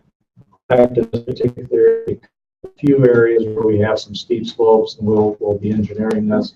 In areas where we'll double up on that, have some additional silt fence to make sure that erosion is not coming off the property. Once storm sewer pipes are installed and you have that ability for stormwater measures, stormwater runoff to actually gain entry into a system, we put inlet filters over the catch basins and manholes that are constructed as a part of the project, so that silted water cannot get into the system. It's filtered before it gets into the pipe system itself. Once complete, you have basically a completed stormwater management program, which will consist of, starting at the downside of things, the detention basin. The detention basin is sized to handle 100 event, and it requires that the water be held within the detention basin for a period of 24 hours. There's timing calculations associated with that. That 24-hour period allows for the sediment and any of the water to fall out. In addition to that, within the detention basin, we'll have what's called a sediment forebay. That's kind of the first line of defense against erosion or sediment that may get into the system. It's collector bay. Usually the sediment forebays are designed for what we call a one-year storm event, so that we're capturing that first flush. That's the first rain event. When it occurs, you have sediment and load that wants to get into the system. That's where that gets captured in that sediment forebay. Upstream of there, moving up, on a permanent side, you have the groundwater, the infiltration system as far as the perforated pipe itself, promoting drainage to go into the groundwater. Catch basins will be constructed with sumps on them. Those sumps are additional measure to capture sediment loading that may be occurring as a part of the overall development. And then topically or topographically, we have swales and bioretention areas or bioswales, things of that nature, that sediment is occurring, and before it gets into the system, it has a chance to slow down and be filtered before it gets into the system. So there's many, many layers of protection to keep the overall stormwater clean. And that's required by law. I mean, we have to produce, and we have to make that happen. As Mr. Ford pointed out, it's very prevalent. We're very used to dealing with these issues, and the big issue is dealing with construction. That's where the soils are more bare, longer physical construction. What typically happens on a development of this size, a lot of your perimeter areas will be vegetated in advance of housing construction, things like that, so that we can create those vegetated zones before runoff could leave the site. So Oakland County Water Resource Commission has approximately 30 different details for different erosion control measures that need to be or can be implemented. If you read the erosion control permit by the Water Resource Commission, they will have an inspector out on site. We have to pay them to come out and review the site on a regular basis to make sure that erosion is being kept in check. And if they require anything to develop as a part of that permit, to do whatever additional measures that inspector requires. The last thing I would point out is, as a part of the NPDES permit, it's required by the developer to have a certified stormwater operator on site. That certified stormwater operator has to do an inspection of the site during an event or weekly, whichever occurs first. So all of those measures are what is needed to effectively keep the site in compliance from a stormwater discharge standpoint. Can you tell me how the water is maintained for 24 hours? There's a restrictor pipe on the inside. It's not something that there's a shut-off valve. It's all kind of timed. So, for example, in this particular case, we probably have a 24-inch storm sewer pipe that's going to go into the detention pond. Leaving the detention pond, that'll be restricted down to probably a 2-inch or a 3-inch diameter pipe, forcing the water to stay in the basin, holding it, and releasing it at a very low rate of discharge. And the timing of that is there's a 24-hour holding period, and even though it's discharging immediately, it's how there's a lot of calculus involved. If anybody wants to get involved with that, but that's how the formulas work. So it's restricted that way. Randy, do you concur with that? Yes. Okay. Which is standard for this unit and any other development that goes in. Absolutely. Is this a little more stringent because of the size of the property? Yes, the MPDS permit adds a whole layering. Anything less than 5 acres of disturbance, you don't have to have a certified stormwater operator on site. So that's an added measure that you have to have. And then you also have the DEQ, which they have the right to come out and perform inspections at any time. So, Are there any questions for any of the consultants or the petitioner at this time? Mrs. Tully? So, all those precautions mean that there should be no effect on Emmett Creek or Deer Lake during construction or after? Is that what all that means? that is the intent, yes. I know it's the intent, but who certifies that that will be the result?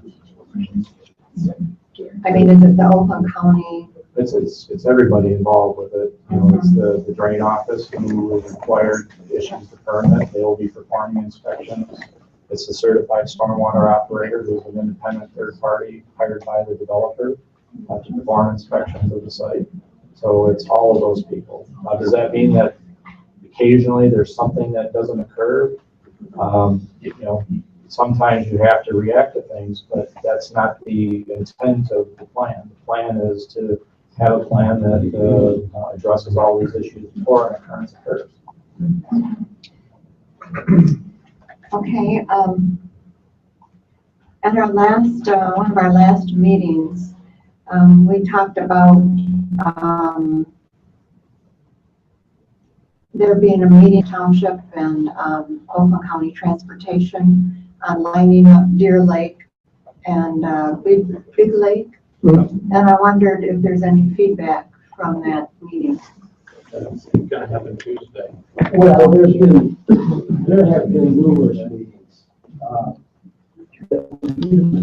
This project was even proposed. And we have had a number of meetings with Oakland County, the Road Commission for Oakland County, and MDOT. You know, exploring several different alternatives to create a fix to the situation. There will be another meeting coming up this, I think Monday or Tuesday. Tuesday, okay. Where both MDOT and our road commission officials will be present, and we believe we have several options in place here. We just have to get the road agencies to say this is the one that we think will work best. So does that mean we're reassured that something will actually happen in a timely fashion? I certainly hope so. I mean, it's only something we've been working on for quite a few years. I know. I mean, regardless of any project on this particular site. But I do know that the Township Supervisor is working very hard to get road agencies to come to an agreement with what the best solution is. But I mean, it seems like the big problem is for left turners out of Deerhill. And it's very busy, you know, Well, it's a big problem turning into Deerhill. Left-hand turns into Deerhill from southbound Dixie Highway too, the traffic backing up there. Because the light stops traffic, it backs it all the way up past Deerhill, and then folks getting off the expressway that want to get home, it's very difficult. And then there's also times when you have the tech school, that's out and you have traffic congestion at that point. We pointed all of this out to the road commission and MDOT. We have shown alternative layouts. We've talked about, modification of Dixie Highway and to the point of Boulevard in at that point. I mean, so it's not, there are viable alternatives. It's a matter of gaining the approval and the acceptance by the road agencies who have to work with one another to come up to agree upon. Plus the money to make it a priority. Plus the money. But I don't understand why there just couldn't be a traffic light located where the courthouse complex is going to be to stop traffic so people will have a chance to get out. It's unlikely that they would, in fact, they told us that they would, if they had just to drive there and nothing else, then it wouldn't meet the warrants for a traffic light. So there has to be something, there has to be a much more extensive solution to the problem. To move the light or to change or to add an additional light there.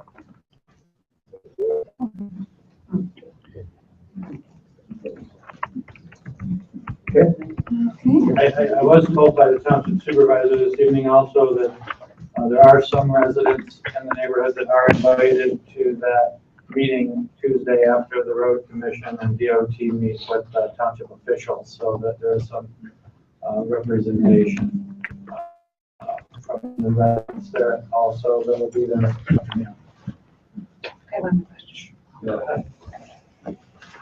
Right now, when you drive from the entrance to this project down Deerhill to Dixie and along Dixie Highway, there's a canopy of trees. So when you drive down there, you see trees. And that's why I was asking about the berm. I'm trying to figure out what people driving by will be seeing, if this project is implemented. Are all those trees being cut down, or what's happening? I know it shows that they're putting in trees, but that's different than the canopy that's there now. So I'm just trying to understand what people will see. Yeah, for the most part, due to grades, due to the mass grading of the site that needs to occur to accommodate units. This was consistent with the prior proposal. There's really nothing changed as far as the perimeter landscaping intent from the original proposal. So yes, we believe all the trees along Deerhill Drive will be taken out. A lot of it's fairly shrubby. And it's going to be replaced with a more architectural pleasing, pine trees, pursuant to the vegetative buffer as required by the ordinance. Yeah, I understand the drawing looks really nice, but there's certainly no rural feel left on all that.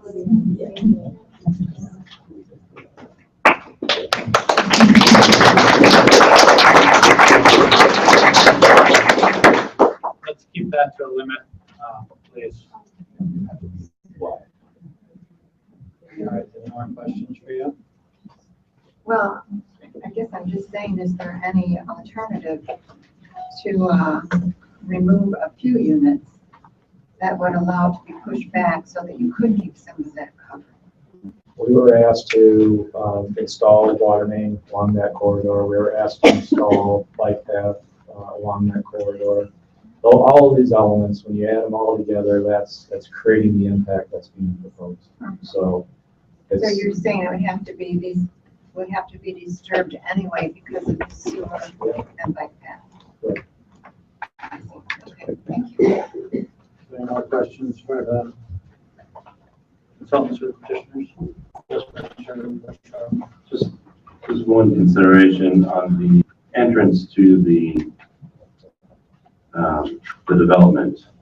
Is there a way to limit or discourage left-hand turns going into the existing subdivision and encourage them to take a right head towards Dixie Highway, whether we're using a left-hand turn lane or any other way.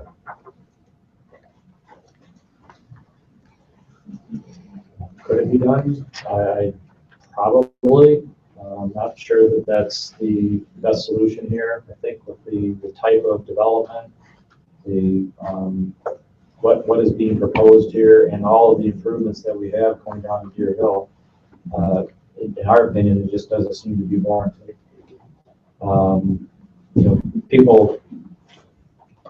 People who want to get onto the expressway are not going to go to the residential neighborhood.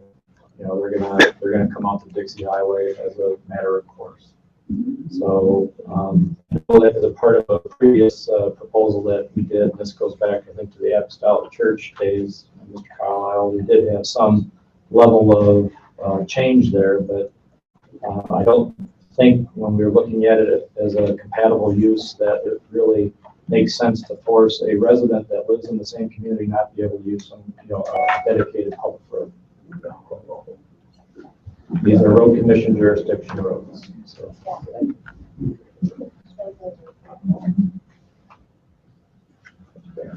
I got a question. I know the roads were assessed and then just got repaired. Who pays for the front of this property? I don't know. Please keep your comments. I'm sorry, I don't know. I don't know the answer to that.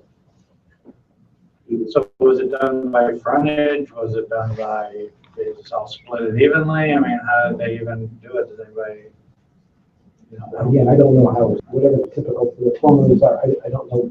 I don't know the specifics of how the road assessment was made. Okay. Yes, Mr. Gowing. Mr. Carlisle, not pinning you down on realigning roads or,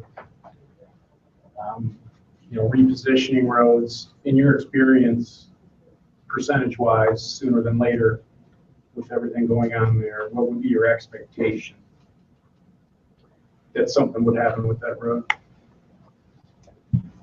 Well, And again, obviously not locking you in. No. You're privy to the discussions. I understand. I mean, we are working on these currently, and I think if we can come to agreement with the road agencies and other affected property owners, then this could happen very soon. Within a matter of I'll just say within a much more timely basis than what we've seen in the last 20 years. So it would be something that if we're successful in this, it's something that could happen to mitigate any concerns about impact from this project. Yeah, and I know there's been several meetings. I don't know what's happened in them, and if there's that many meetings, the parties are moving towards the reality of it is, and I can and I will say this, is that if we don't seize this opportunity to do this now, we will lose the opportunity when the rest of these properties become developed. So it is, for example, if it is timely. If a commercial facility were to go in on the south side of Deerhill Drive, and then he landlocks that property, if there needed to be an easement on that property, that's gone. Yeah, you're right. If somebody puts something in across on the other side, that's correct. Yeah, we have properties out of the equation. Correct. Okay, understood. Thank you. Any more questions at this time on the subject? Okay. Yes. I just have one other. Mr. Horsman, go ahead. One other comment about the site, and we've talked about it, I mentioned it before, the north property line, how the drive approaches that property, common property line. It's so close. And you've got some landscape there, but it's nowhere near the buffers that are being proposed along the other buildings. And if I was these property owners, I wouldn't want headlights popping through my property over top of my house that close. I see an opportunity to push that back if you either relocate a building or eliminating unit. I also don't care for the extra parking aimed towards this other resident unit without adequate screening there. There's no screening proposed in front of this one parking area.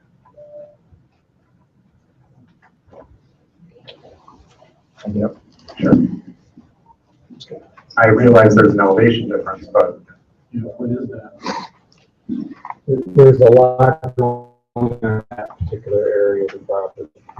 Here is where you have that, there's a large kettle in there. In addition to that, we have a gas main crossing. And we looked at this and we studied it on numerous occasions. The issue is that to cross the gas main and be able to provide this road connection, if you recall some of your prior submittals, I actually had a cul-de-sac here.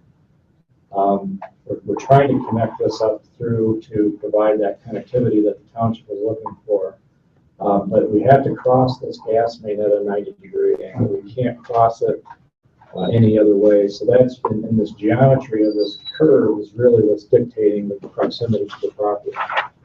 Having said that, can we do some additional buffering along through here? Absolutely we can. and will you still be able to handle the swales and everything else required? Yeah, this area through here, it's not a highly swale drain area here. A lot of the swales are often in these larger areas. Yeah, I just see a lot of small plantings there, flowering, appears to be flowering now. I have a key in front of me without opening a big section. It seems to me that the concern with headlights and again, that additional parking area, having headlights pointed straight at our neighboring residents without any screening or all. I don't think you showed the parking on that. The one you handed out just yeah. There are two little auxiliary parking areas. Two small areas here. Right. And again, we can provide some additional screening in front of those to block any headlights. I think that's probably the latest addition to that. Yeah. The drawing we didn't show any updated landscaping because of that. We'll increase the landscape buffering. That's a good point. You can put some more screening along the parking spots. So you're not, cars aren't impacting the. That's a good point.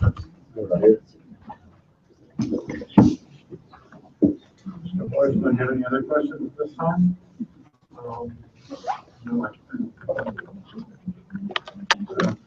Okay, we're going to go to.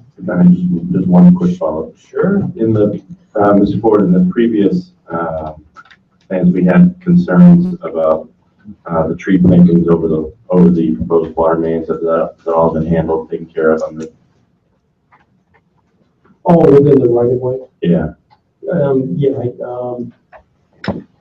I'm trying to recollect, I mean, we have the right of way, then we have the separate utility easements on each side. And I think they had made modifications or added plan notes and all. It was like Street trees. Right? all street trees were going to be located off the sanitary manholes. Okay. That was, we'll make sure the construction plan reflect plan on top of it. Thank you. Anything else then? Okay. Sure, some of you people would like to speak tonight, so let's get to that part of the meeting. We're going to let everybody that wants to talk. Obviously, everyone wants to have a voice. It's going to be impossible for you not to repeat yourself because there's only a handful of specific points that you're probably going to make between you all. So I'll allow that so you can have the opportunity to voice your opinion. We're going to keep it to 3 minutes. I'm going to have Mr. Savinat say the word 2 minutes when you're at 2 minutes, and he'll say the word 3 minutes when it's time for you to wrap your comments. If we follow the procedure, we'll all get to talk. If we don't, then we'll be done with the public comment part of the meeting. So I'd like to also not waste a lot of time with one person speaking and then the next person meandering up. So are going to speak, I would ask that as 2 or 3 people would get up and stand by the display over there. And as you see that starts to dwindle, if other people would then filter up there so that we can have an opportunity to get everybody a chance to talk in an exponential manner. You'll need to just say your name and address if you don't mind for the record clearly, and then address all of your questions directly to me. There'll be no dialogue between you and the consultant or the petitioner, and the other planning commissioners.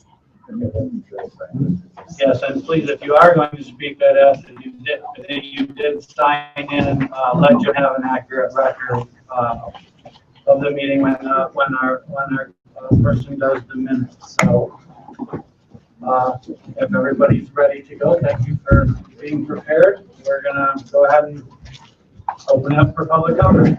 Thank you very much. My name is Susan Morrison. I'm from the law firm of Brencop and Morrison, and I represent a group of homeowners in the adjacent Deer Lake Farms subdivision. Okay, ma'am, you can have 5 minutes if you're representing a legitimate group of people. Thank you. They're extremely legitimate. All right. Just at the outset, I just wanted to emphasize one thing. There's been a lot of mention by the developer and others about the underlying zoning classification. And I just wanted to be really clear, and we should all remember that the underlying zoning classification here is the consent judgment. That's all that matters. The parties, usually agree to what the use would be, and that is the use now. That is the zoning for the property, and you are not obligated to change that consent judgment. And for that reason, it's important not to act in haste here when there is an incredible impact on this neighboring subdivision. I'll just touch briefly on some of the high points that my clients are concerned about. I'm sure you'll hear more about that later. The density issue, for example, going from 69 single-family units to 92 basically apartment units is simply excessive for the site. Compared with the consent judgment, this is a huge change. And on that basis alone, we would suggest that you deny this request. There's been reference to having, or to marketing to empty nesters, but I didn't see in the packet any commitment to putting into a consent judgment a specific plan and commitment and guarantee to over 55 housing, which certainly could be done, but it doesn't seem to have been proposed. The switch to having rentals, I would point out, and the planner did point out that the master plan does intend that the units for this area be owner occupied, not rental. And again, that's quite a change from what's in the consent judgment. You're not obligated to make that change. The environmental impact study, I know there was reference to that certain changes would show up at the construction plan stage, but that is a difficult process for all of the public who has a sincere interest in the water quality of Deer Lake and in the quality of the water in their wells adjacent to this property. It needs to have whatever protections up front at an early stage. I would suggest that having an independent environmental impact study is really appropriate here. The quality of Deer Lake is too important to leave to chance. Nobody can guarantee, but maybe there could be improvements made. So when that in excess of 100-year storm comes along, or if somebody fails the pipes in the retention pond, we're not going to have a disaster that everybody will regret for years and years and generations to come. The traffic issue, we already know that there's a meeting coming up next week with a lot of the stakeholders involved. At a minimum, if you don't deny the plan tonight outright, which we think you should, at a minimum, this matter ought to be tabled. There is so much going on in terms of what needs to be done on that dangerous intersection. I think nobody denies that it's a danger. And if there is going to be a solution, such as a light at that corner, it might be something that needs to have the developers' contribution to before the huge traffic impact is approved. It needs to be preemptively addressed before you approve this plan. So in conclusion, I would say that the Homeowners Association is in the process of setting up a special meeting for the residents of farms to come up with a resolution to the township. We would also ask, at a minimum, if you don't deny it outright tonight, which you should, that at a minimum you table it so that the Homeowners Association can come to the township with hopefully a global resolution of what the Homeowners Association would like to see with regard to this plan. Thank you very much. Thank you. Good evening. My name is Jerry McNally. My wife and I and family live at 7371 Oak Forest. We live in Deer Lake Knolls, adjoining subdivision. Whatever I have to say this evening is my own personal opinion. It's not fact. But anyway, this is one of the gateways to Independence Township. Obviously, because we borrowed some land from Springfield, this is one of the gateways, and first impressions are very important. They're very lasting. Now, this property presents a lot of challenges. I'll admit that to Mr. Carlisle and so on. It's quite unique, landlocked by Dixie Highway and I-75 and so on. Let me take a moment here. I would suggest, I don't say it's just out of spur of the moment, but I think tonight, the request tonight is creating an instant slum. And I really mean that. I don't say that frivolously or just blowing hot air, but it could be a disaster. It's similar to that Keystone Pipeline if you want coming out of South Dakota going down to Texas. The high risk is very there. Is it worth the risk? That kind of thing. Now, I would suggest to you here that the proposal on a property especially is with mobile home parks are owned by the owners. There's a lot of regulation there and so on and so forth, but the lid would be off. We have no idea who's going to move in and so on and so forth. So I would suggest a mobile home park would be a better use of this property than what they propose. Now, I would suggest that you, if you haven't already done this, contact that Michigan Municipal League. I think they held up in Ann Arbor. And that might give you some good input as to what their experience is with similar developments and so on. 2 minutes. But as you people know, generally property is committed forever. And what you do tonight here is not a spur of the moment frivolous decision. It will last way, way beyond us. And my wife and I, we own our own home, but the township also has an interest in our home because when we pass away or move away, other people will move in.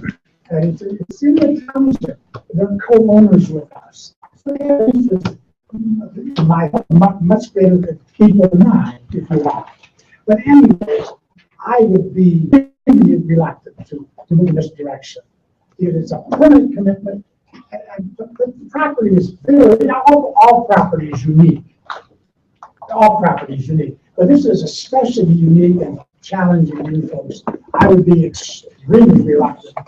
I'm sorry they're not somewhere that you say in the middle of the township or something like that, but they're a gateway, like I was saying. I wish you good luck in your decision. Okay? Thank you for coming out tonight. Helen Lyle, 7150 Deerhill Court. I again am very concerned that it is not deemed and guaranteed a senior citizen home. In Silver Spring, Maryland, I was just there a week ago. Elysian Road is protected, and it's a beautiful high-end senior living space. But there's restrictions prohibiting young families from moving in. Without that, it will become a slum because you'll have too many people. You'll get run down. I'm already concerned that it's a slab. Secondly, the floor plans really don't tell you anything. You don't know about the finishes, the flooring, or cabinetry or anything like that. And if you're looking for senior citizens and high-end, that's the kind of thing that you're looking at too. And the floor plans just don't tell the story. Thank you. Thank you. Yes, ma'am. Good evening. My name is Ann Barr. I'm the executive director for Clinton River Watershed Council. Our address is 1115 West Avon, Rochester Hills. On a personal note, I grew up in Clarkston. I'm actually here with my parents, Mel and Joe Barra. But on a professional note, I'm here representing the Watershed Council. We were actually alerted to this project by some of the concerned citizens, and they actually had an opportunity to walk the property. And it does have its challenges. Certainly the grading is challenging out there, and the slopes and valleys are very challenging too. So I completely understand the challenges that this developer has with grading the site and the amount of vegetation that he has to deal with out there. A little bit of background on the watershed. The watershed is 760 square miles. 1.5 million people live in this watershed, and you guys are the headwaters. Independence Township is a member of the Watershed Council, so we have a very close relationship with people and their citizens as well as elected and appointed officials in the township. So we're here to make some comments regarding the environmental and natural resource issues on the site. I heard some great things tonight, some of the things that I can get behind and that our organization can get behind. I've spoken with Mr. Kittle, expressed our concern on the site, and I've also talked to the engineer, Mr. Ford. So after listening to the discussion this evening on the engineering and the stormwater management treatment that's going on, so we can get behind that. It sounds to me like they're implementing green infrastructure, low impact development for stormwater protection, so I like that. If they do what they say they're going to do, it should work. I think the perforated pipes is a good idea. The bioswales is a good idea. One of our concerns would be the amount of vegetation being removed from the site. If there's any way to manage the site where you can maintain some of those buffer areas, that would be desirable. Who wants to take out 30-foot trees and replace it with 10-foot trees? You know, that's a bad idea. Cannot be avoided on the majority of the sites, certainly. But I like the way the stormwater management is being treated. I think it's good for the environment. I hope it's good for Deer Lake and the creek leading into it, because once the site's cleared, we just can't go back. So we did have some concerns. I think some of our concerns are being put to rest right now based on the stormwater management that I'm hearing is going on. So I really appreciate the township, especially our township engineer, paying special attention to that and the developer responding to that. Thank you. Thank you very much. Yes, sir. Evening. My name is Ken Gill. I live at 6456 Similar. And I'm here representing the Water Quality Committee on Deer Lake. There's probably about 7 members here tonight, but there's many more that help out. But Sam would be okay. I have just a handout to follow, and it's direct data associated with the lake that I think would be of value to the commission if they would just bear with me on it. I think I can do it in 3 minutes. Okay, go. Okay. Let's do it. Unfortunately, I only have 6. I will have good data on each.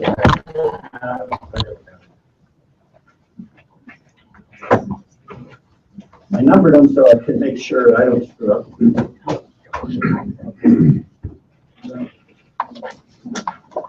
Last time I was in front of the commission was the 4th quarter of last year, and I introduced this magazine. 10,000 of these were printed in summer of 2014 and distributed to the state of Michigan, recognizing Deer Lake as one of the top lakes in the state. Dr. Kroll was a member at the time. I'm not sure who took Dr. Kroll's. So I have one extra one, and if that person would like to take it, and I apologize because I don't know who took Dr. Kroll's place. Could you We can share. It's all good. I think the magazine wasn't doing It's magazine. It's called The Riparian, and it goes to the people that live on lakes in the state of Michigan. They do it quarterly. It's been going around for 50 years. And Deer Lake is recognized as, again, one of the top lakes. The first handout, that's number 1, is called Dissolved Oxygen. Deer Lake is one of the top lakes in the state, and I just wanted to let you know the oxygen. Very simple chart. Just take a look at the orange flow. At 1 foot of water, Deer Lake has 8.3 milligrams per liter. And as it goes down, it increases in oxygen. And at the bottom of the lake at 55 feet, it has more oxygen than it has at 1 foot. Very rare. It is a type of lake that demonstrates high quality. Just for your info, the other 3 charts I'm going to review with you, keep in mind that when you go down, it's good. When you go up, it's bad. So the first one is phosphorus. So this is chart number 2. If you're turning the pages, and you'll see this is the phosphorus. you'll also see that this goes from 2008 to 2014. There are 550 volunteers that work for the state of Michigan, and we have 7 on our lake that does that. We have a major database. My background is information technology. I've advised the state on that database. It is very solid, and this data is coming from that database. In 2008, Deer Lake phosphorus was at, I'm going to say 0.6, and it continues to improve through 2014. All I'm saying, I came in front of this group and in 2013 indicated to you that there was no lake in the state of Michigan that has a better score on phosphorus than Deer Lake. And that was 2013. And if you see, it even gets better in 2014. These are just data for you to consider, because you're doing a project in front of one of the top lakes in the state of Michigan. The next one is on chlorophyll. Remember, as the chart goes down, it's better. There's one lake that's better than Deer Lake. It's out in Cass City. It's called Crystal Lake, and that's one better. All the rest, we're do not score better. Samuel asked a question one time when I gave that presentation. Somebody from Torch Lake, and he said, "You mean that lake's cleaner than Torch Lake?" And he said, "Yeah, that's what he said." And I got worried because I had to go back and look, and yeah, they were the same in phosphorus, and we were better in chlorophyll. Here's the bad news, and I didn't know it at the time, and this is what I think is really important. This is transparency. And if you look at this, and we're on page 4 now, this indicates that we're not very good at transparency. And you'll see at the end of this packet, there is a 2-page letter from Dr. Paul Steen. He's the program manager of this total process. And we received that letter today. And I'm sorry for the delay. I didn't get it till the 10th and got it out. Okay, we all got it today. Excellent. Okay, so hopefully you had a chance to read it. Yes. Okay. So transparency-wise, and if you read Dr. Steen's letter, with our kind of lake quality, we should be at 20 to 25 feet of clarity, and we're at 11 to 12. Doesn't make sense, so we asked him why. If you read the letter, you'll see his. Yep. I'm not giving opinions unless you ask me, and I'm just giving you data. The last, getting toward 5, this is just a picture of the inlet from the Clinton River Watershed. That's all this is, just to give you a visual. And there's quite a bit of weeds there. We check it all the time. There's 3 invasive species in this area, just so you know. But we've got it under control. There's not going to be a problem with these. Okay. Now I'm going to point you to, this was the picture of the Riparian magazine, and the only reason I brought this to your attention in this packet is that, let me do this because Joe Barnhart would probably be happy with me, so I'm going to show it in the format here. The inlet that was discussed today is right here where that red dot is, okay? That inlet from this project is a sandwich from that water. A sandwich, depending on how far you hit it, but I'm giving you a visual. You need to wrap it up if you can, please. Yes, sir. This is the end of it. This picture here, if you would take a look at it, and take a look at a cluster of condos right here, the sanctuary. Just take a look at it and in relationship to what's around Deer Lake. This is what happens. May I have that? This is what happens after any rain. You've got a picture there. I've got a picture. I've shown this before. And this is to help people in the audience. This is what it looks like, and it's been coined by Mr. Namowitz. This is where brown water meets blue water. So here's the canal coming down after every rain because of that development. What I'm asking you, and hopefully you consider that you are about to make a decision on one of the top lakes in the state of Michigan that are very high regarded. So that's all I have to say. Thank you for your time. Thank you very much.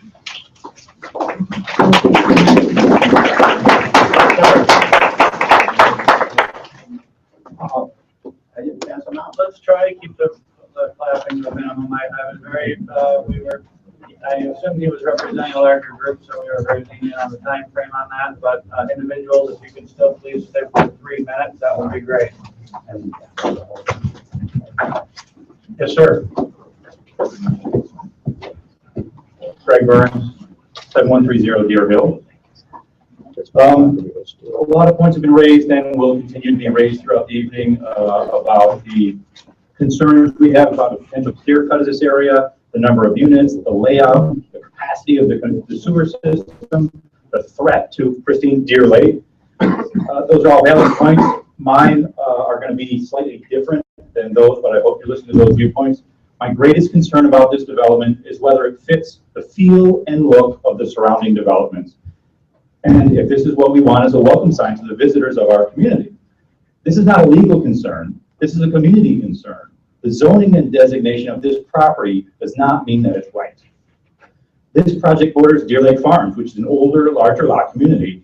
The Independence Township Master Plan states that its goal is to provide for a logical arrangement of residential densities which recognizes the physical and natural characteristics of the land, the availability of and proximity to public services and utilities, and the compatibility with existing land use patterns.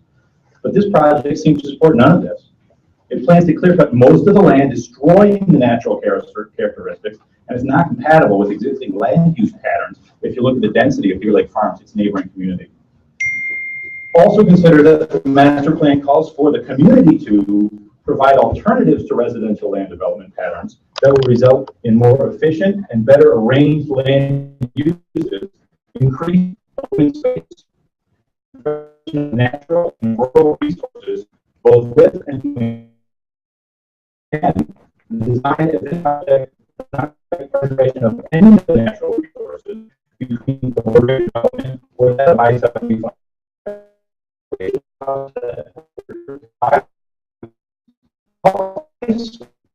There are from around dense housing and central growth. The also stated in the master plan is that natural resources such as large expanses of open space and woodlands and cultural features such as buildings identify this rural landscape. This rural landscape gives the township its character. I agree with that. The rural landscape of Independence Township is one of the reasons I moved here 11 years ago. Large expanses of land are what most residents here enjoy and what's made them want to call this home.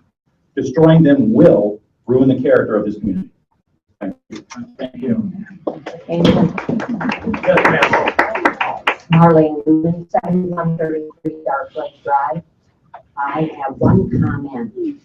If research indicates that empty nesters want to rent, then why is Pulte currently building similar condominium projects for purchase?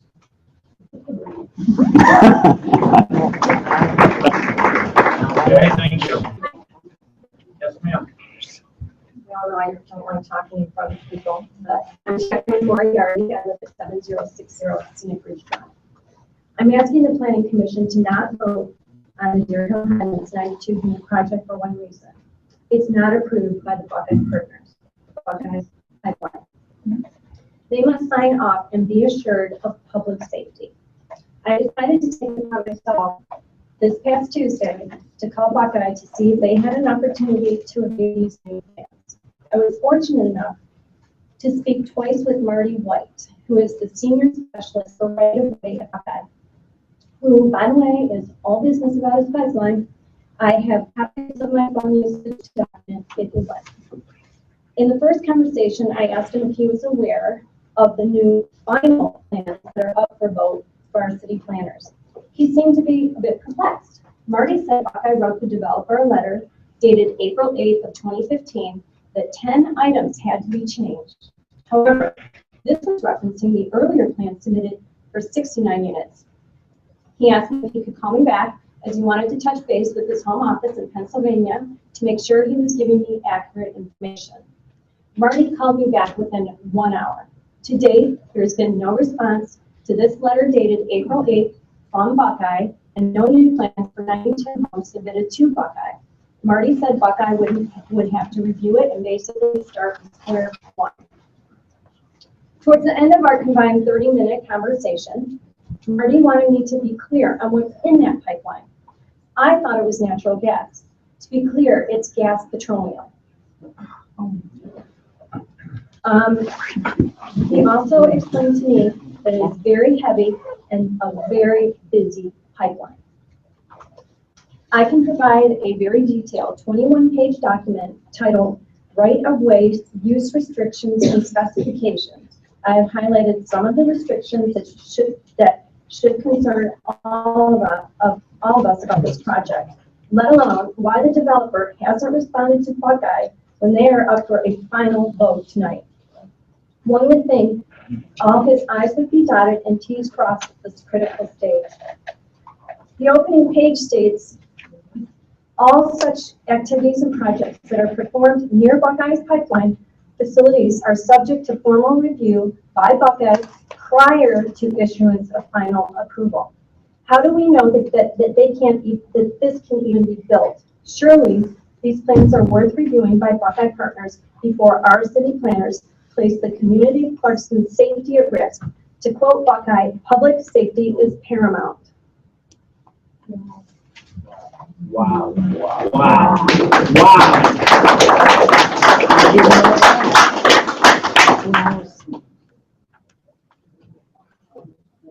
Yes, sir.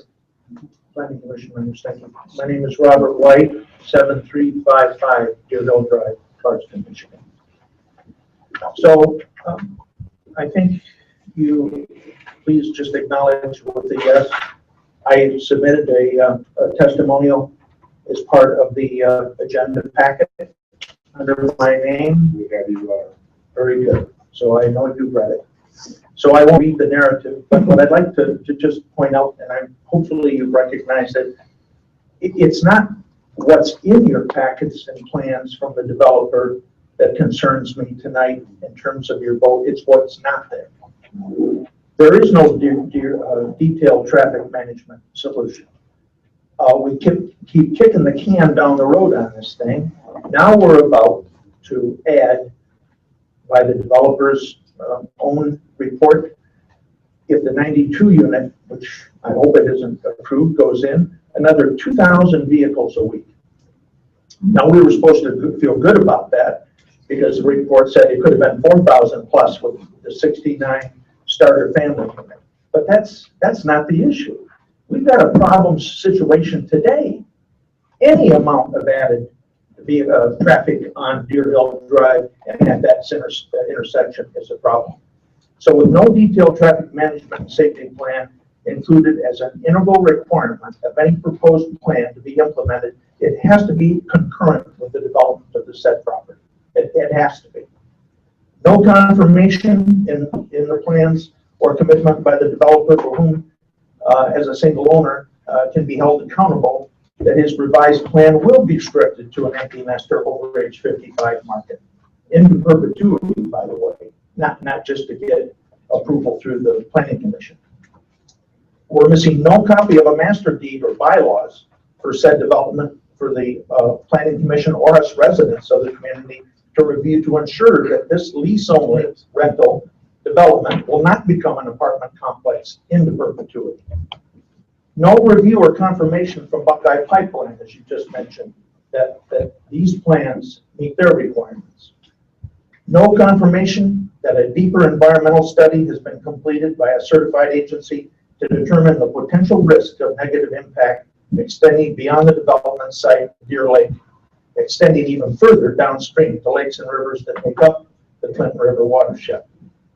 And no requirement that I see for a security bond at the developer's expense to guarantee and protect those Deer Lake farm homeowners adjacent to said development, ensuring that proceeding with this development under any site plan will not risk the integrity of the water wells that service these residents, and in addition, protecting them and their property from damages from runoff and drainage consequences.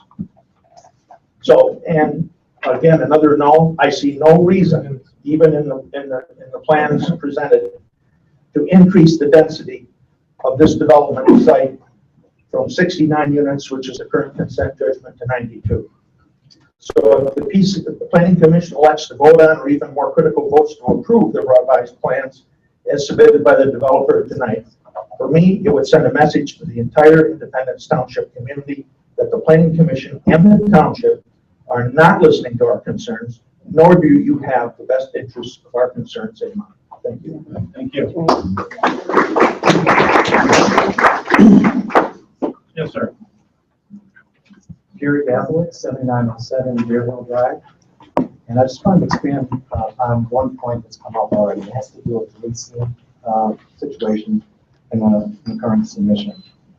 If you go back to the 425 Act 425 agreement between Springfield Township and Independence Township, part of that agreement was predicated upon, or has as a requirement, quote, that the Independence's single-family attached, detached, residential master planning designation and a zoning use classification overlay consistent with such designation shall be giving primary consideration for the Springfield parcel. So just to make that point, 425 is looking for a very specific way to develop this concept of attached, detached, single family. Also in the current master plan, there's a Northwest Dixie Highway target plan. In that plan, it also calls for the single family attached, detached land use designation of Independence Township. And in addition to that, in the future land use plan, in the same master plan, it calls for the exact same designation, single family attached, detached. What I want to point out is that if you go to the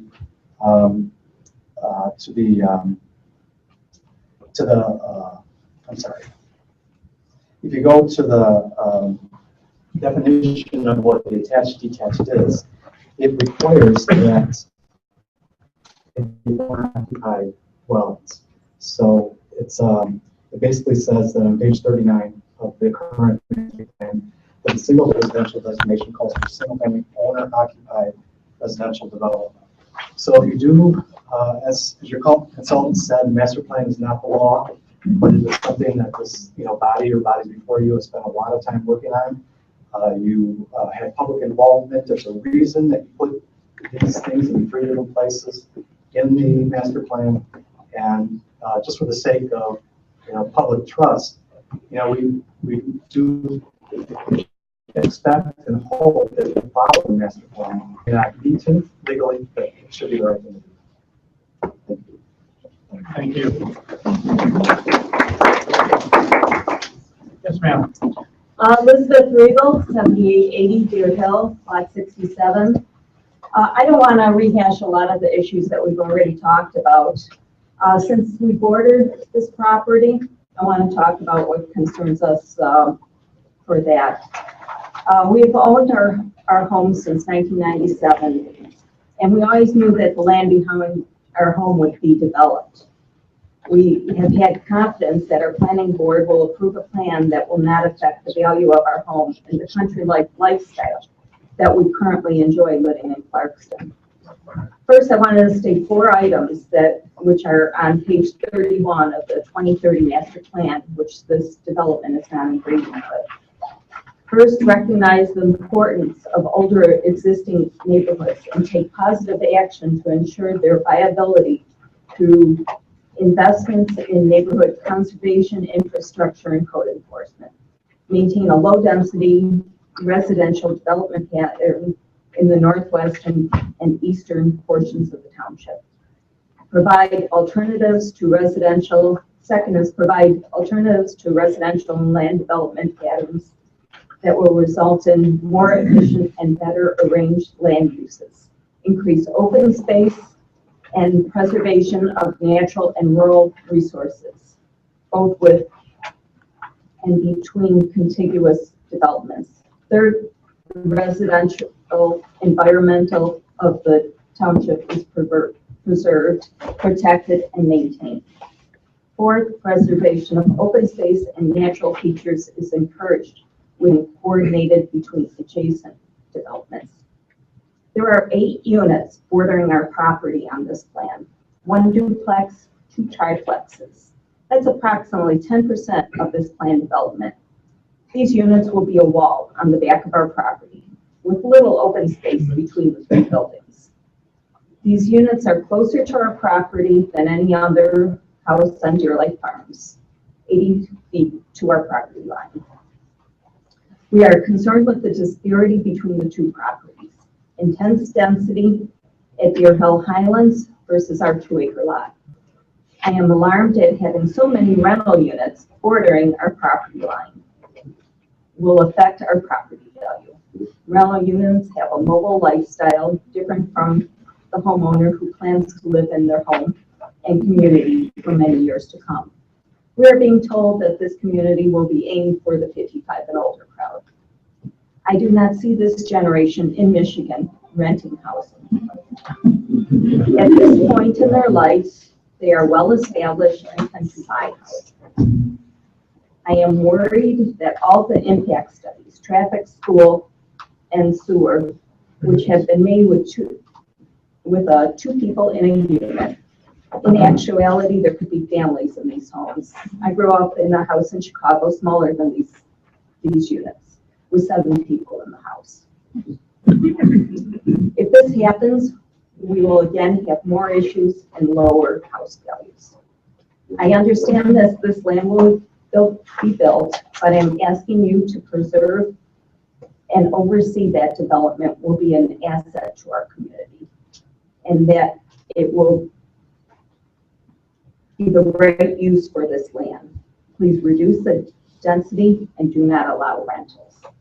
A true planned cluster development for the 55 and older community and preserving the land with open space and natural features would be the correct use for this land. One last thought. Would you want this development of high density rental units in your backyard? 4 minutes. Thank you.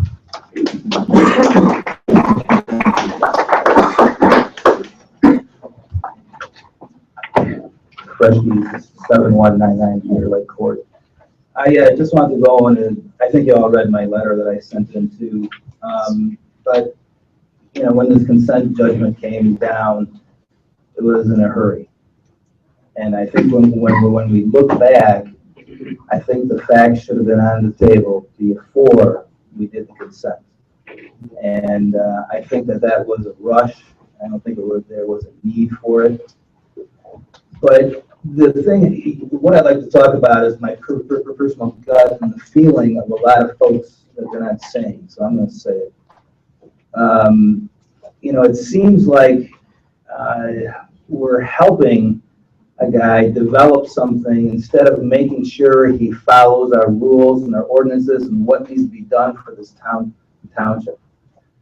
I see more and more help versus the other thing. And then the presentations today, the consent judgment for the zoning. Why are we even talking about zoning? The consent judgment rules. So why flash it up? It doesn't matter. It's a shell game that's being put in front of us to say, oh, 92 is not bad. No. There's a consent judgment for 69. Make him develop to that. Make this a point with it. The other, you know, when we look at this, it's you know, there's no, things are not put in his way. They're cleaned up and you know, I just get the impression that the residences are not taken into account. I think that the questions and the probing, I think we need to lock this down on what this is going to be before we do an approval or a consent judgment. We need to have the things defined. What are the bylaws? How is it going to run? Those things need to be put in place previous to a vote. And why not? What's the hurry? Let's do it right. But the bottom line is the fact that the pipeline did not approve this is amazing. The developer missed it. Our high-priced consultants missed it. Everybody missed it. That cannot be. That is a failure of our system, and it's not a reflection of how this country should work. Thank you. Thank you. Good evening. My name is Dave Dickey. I live at 6977 Lingle Drive. Three major concerns I have. One is the quality of the water of the lake, and that's been discussed. And I just can't see how that quality is going to be maintained by any substantial project on that property that's going to rip out trees and mess with the wetlands. Two, I'm concerned about traffic going through our subdivision. I mean, even today, I have trouble getting out, going into downtown Clarkston from the other end of the subdivision. And I don't know how many of the cars are coming through there, live in our subdivision, or are taking that shortcut, as we all know. So people that now want to get into downtown Clarkston, whether or not it's 69 or 90 or 50 new homes, they have three options of how to get into downtown Clarkston. You get on Dixie Highway and you turn left on Main Street. You get on the expressway, you go over to the Clarkston Road exit, or you take the shortcut through Deerhill Lake Farms. So that hasn't been talked about at all yet. And third, I'm worried about the property values. Anything that goes up on that property that costs less than our average pricing of our homes in Deerhill Lake Farms is going to lower the value of our property. So those are my concerns. Thank you. Yes, sir. Good evening, I'm Roger Regal. I'm at 7880 Deerhill Drive, last 67. I'd like to talk a little bit more about the drainage that I was talking about earlier. And I know I sent an email out. I don't know if this came part of your package. Yeah. Okay. The color coding on this is pretty, tells a lot more of the story than what this does. The highland on the drawing is in green. I guess the darker shades of blue. And the darker shade is at the level of the drain that's proposed right here in this area. What you'll notice is there's not much of a buffer to the backyard of lot 66.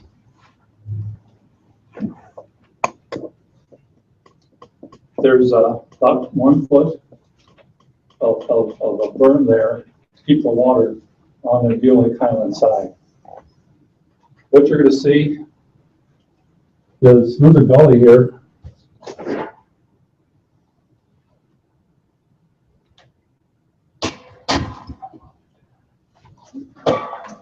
In this area, it helps drain water away.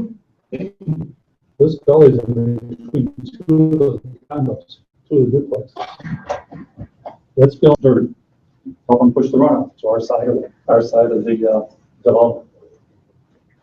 If that drain gets plugged, we get a rain like we've gotten from those gully washers. There's no place for that water to go. Once that drain starts overflowing, it's going right down that backyard. Looking for you guys for guidance. Thank you. Yes, sir. Hi, John Crow, 7879 Deerhill Drive. First and foremost, my biggest concern about this whole thing is traffic, right? I sent you an email ago, or I've got my concern. My biggest one is traffic, 100%. There are lots of children in Deerhill Highlands, or Deer Lake Farms, my child being one of them. I think that without, as Bob White had mentioned, there being a concurrent solution for traffic pattern through here, it is irresponsible to move forward with this. This project, we want to talk history, this project has always been denied because of traffic. It has always been denied because of traffic. Traffic is still not a solution. We've heard from the township that we've been, and I'm one of the people invited to the meeting, but we've already heard from the township that we're talking maybe 2020 before there's even a possible solution. We're saying there's no money available until Sashaval is taken care of, and then we've got to reapply for it. Why are we allowing, we cannot allow this to be guesswork, because what happens if something happens in the meantime? We can't allow this to be guesswork. It has to happen with this community. My child is autistic. He's severely autistic, and he has a right to play in his front yard, right? But he's also a runner, and there's been documented where he can get away from us, and we can't watch him 100% of the time. And with that traffic increase, it's already there, it's scary. To put this in here is inconsequential. There are over 100 children in Deer Lake Farms. The last 4 or 5 homes that sold in Deer Lake Farms all came with elementary age children. So to say that this community is an elderly community or it's not younger families moving in is incorrect. That is what is moving into the neighborhood currently right now. And the other thing I have to say is I've heard a lot of things, and it goes back a lot. We've heard a lot about intent of this property. The developer always says this is his intent. The intent that you initially approved for this consent judgment was for empty nesters. It was a home based off of 69 homes for empty nesters.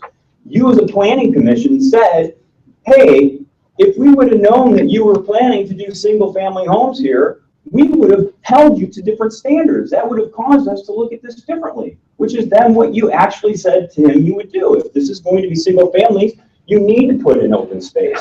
You need to do this. And that was at 69. So how can he come back now?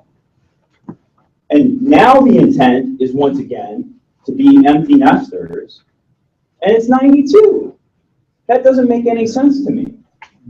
That makes no sense at all how, and it's intent. And once again, his intent is, well, I'm not going to lock it down to 50 plus because I don't want to limit my market. He doesn't want to limit his market. He has done nothing to this floor plan except add more units. And I disagree with our consultant who says that this is open space, right? That is ridiculous. You're going to walk out your backyard, so these people are going to wander around in that 20 feet and say, it's open space. I'm going to walk through my neighbor's backyard. I mean, I find it rather insulting that there's no difference in there in that layout. He just put more units in the same location of the home. And to say that, the other thing is that I also did my own marketing studies on senior living and empty nester living. And one of the things that they are looking for are more amenities. More amenities such as walking paths, more amenities such as open space, more amenities such as natural resources that are around them. And the reason that they're doing that is because I'm 48 years old. I'm going to be 55 in 7 years. I'm not going to go out in a rocking chair, right? And neither are half of the people in this audience. They're active seniors that are living longer and want these types of amenities. They do not want to live in an apartment complex. And that is what this is. The developer itself even said, sorry, I'll wrap it up with this. The developer himself also said $1,600 a month for rent. He said it out of his mouth tonight. There is subsidies for rent that will bring in a different type of community for this community. Thank you. Thank you. Yes, ma'am. Lisa Pollock, 1754 Dark Lake Drive, a Washington resident of Deerhill Highlands. There's obviously a lot of emotion around this proposal, and I commend my neighbors for expressing their points and the courage to come here and do so, and to go beyond just their personal viewpoints, but also talk from a broader community standpoint. As decision makers, I understand your obligation to respond to proposals and the right developers to proceed with building on land that they own. But I have to say, I'm appalled at the disregard for the consent judgment, the master plan, and the community concerns in the proposal that's been put forward to you tonight. There just seems to be a rush to approve a plan that has deficiencies, inconsistencies, both with legal obligations as well as land use intent expressed by not only the community, but by those who have defined the master plan for Independence Township community. A plan of this high of an impact, I think all those inconsistencies, deficiencies need to be resolved before it's considered for approval. And I know I have a lot of shy neighbors out there, so I just want to ask by show of hands, if you could please raise your hand if you are concerned and object to the approval of the plan as it's been put forth tonight. Thank you. Is there anyone else who'd like to speak this evening? Yes, ma'am. I don't have a lot to add. My name is Chelsea O'Brien. You've received my letters. I brought some copies tonight. I also brought some copies of letters that other neighbors have provided to you, but maybe not everything for us. I'd like to echo all the sentiments tonight. I'm so proud of our community for coming out and for feeling passionate about Clarkston. We love where we live, and that's why we're here tonight. We don't want to be adversarial. We'd like to work with this development. We'd like to see a great development. I love what Norm had to say. I actually wrote down, I'm trying to think of things that people haven't said yet. I wrote down the same thing, Norm. Wondering about the reasoning for the comprehensive past history of this piece of property. It appears to me that the motivation might be to establish that this development could be worse. I'm asking you, could this development be better? I think that maybe should be the question that we're asking. And we brought up the consent judgments for 69 homes. I also want to know why the 92? I've heard a little bit from Paul Brown, our treasurer, talking about profit margins. I don't think that really resonates with our community. I also am not sure if everybody knows, but this property was purchased, and this is one thing I haven't really said tonight, for right around $650,000. 26 acres of land for about $650,000. So I guess my last question is, why 92 houses? And why can't we make it better? Thanks. Thank you.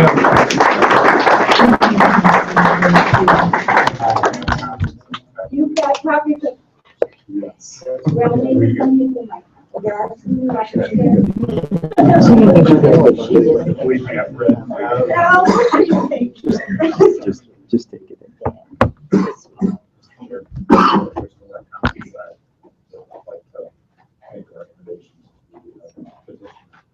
Okay, sure. Are there any more people who would like to speak tonight? This is your last chance. Anybody? Okay, Mr. Boardman, Well, I would recommend that the petitioner ask us to postpone our decision on this based on several things. Bypassing bylaw requirements and condo documents by copying out to a lease and rent versus home ownership. Increased density, obviously everything we've heard from your good neighbors who really don't want this to happen. The Buckeye pipeline and the fact that we've been talking about age restrictions all along. You hint at age restrictions, yet you're not willing to do them. And it could very easily be a single mother with a child moving into one of these, and there's nothing for a child to do. So I would encourage you to ask us to postpone the decision on this until these issues are resolved. okay, well, It's still like action taken tonight for us. okay. Like to get on the list and. Well, I'm gonna just say a few things. That's what I like to do. I just want to explain a few things to everybody. I mean, the reason that we're on the commission is because we don't want the township road. That's the whole reason that we do this for almost nothing. Every development, nobody wants. Nobody wants anything in their backyard in Independence Township, period. I don't care who you are, where you live. And if you're on a lake, you're even worse. You don't want anybody even close to you. That's how it is. If you don't want anybody in your backyard, the best thing to do is buy the property in your backyard. If that's not possible, then that's not an option, and we move forward. So, a couple things to clarify. Because this is an amendment to the consent judgment, power has been taken away from the Planning Commission to approve it. So it goes back to the Township Board again. If they want to do the 69 residential family homes that the consent judgment allows, then it puts it back in the Planning Commission's hands. Okay, so we're clear on how that works. But since they decided to change it, now we don't have the ability to change it as a Planning Commission. Just so that's clear. Something's going to get built here. So while we're out here in the room, let's figure out what is going to be it. Maybe this is going to be it. Something's going to get built there. So we had a plan come in front of us with 69 single-family homes. And everybody said they didn't want two-story houses looking down on them who live below them. They didn't want all the traffic from single-family homes, They don't want the trees cut down. The trees are all getting shut down pretty much. That's pretty much a for sure thing in 99% of the cases, the topography is not going to allow them to be there and a subdivision work and become profitable for the landowner. We're not in the market to make people money, but we are bound by law to not refuse a person a reasonable return on their investment. I don't know why that's in there, but I keep being told that we, and we can't deny them a reasonable use of their land. So the land is designated to have 69 single-family homes. You always be careful what you wish for. So I'm using this opportunity to reach out to the people. If they come back with 69 family homes and they're 2-story homes and they have kids and we put in tot lots and blah, blah, blah, that's not going to solve your traffic problem. This plan does, if it was empty nesters living there, would significantly reduce the traffic flow on Deerhill Road. So take that into consideration. That's one thing I was looking at, okay? We're also looking at a way of residents staying in the community. So we've been trying to find empty nester properties. I'm a builder in town. I've built a lot of the neighborhoods around here, been involved in them. Everyone's not going to live in a 3,000-foot colonial the rest of their life. There's not a lot of options. We got rid of the single family thing. They came back with this plan. Some of the things that were appealing with the design, if we could get it to work, was that there was going to be less chance of children being a ranch, being no basement, being so close to the highway. That was, less traffic generation by seniors or empty nesters. No maintenance. It's the homestead tax, the taxes in Michigan. A lot of people have summer homes in Florida, this and that. I have a mother-in-law who lives in a condo. She's on a fixed income. One catastrophic air conditioner breakdown, roof leak, this or that. She can't afford to fix it. So it is appealing to have a fixed income, a fixed rate of rent in a house suitable to your standards in the community you want to live in. So that, to me, I thought was a creative way to bring a product that we're lacking in the community. Whether it's right or not, we're just going through the way I looked at it.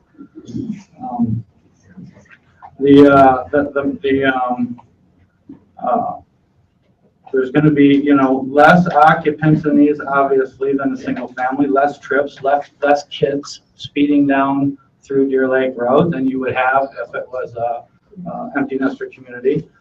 One of the benefits is that they assured us they would build the whole thing at once. So every single building was going to be built quickly and in time, not over the course of 5 years of construction and silt fence management, stormwater management, and the collapse of that. So that, to me, as a builder, knowing that those things can go wrong, had some benefit when they brought it to us. The additional screening, I mean, it's not realistic to think that the trees are not going to all come down and the single family homes are being there, but that's not what you want either. So from our point of view, looking at it from the outside, trying to do the best thing for the community, we're in a tough spot because nobody wants anything.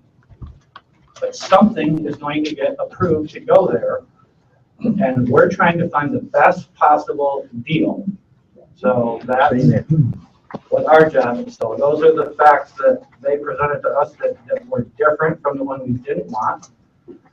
They do address density in respect to per person household, not necessarily per driver. So the commitment to 55 a year, that's a sticking point because it doesn't, the project to me is sketchy, and I brought that up at our pre-construction meeting with them, that you still haven't, someone's going to bring that up, and you all brought it up, and I said I wasn't going to be the one to bring it up, and I didn't need to because everybody else brought it up, but that is still an issue. How do we would never approve a project for children with this layout and density in the proximity of the expressway. You should be able to look around the township and see that that's not our MO. That's not what we do.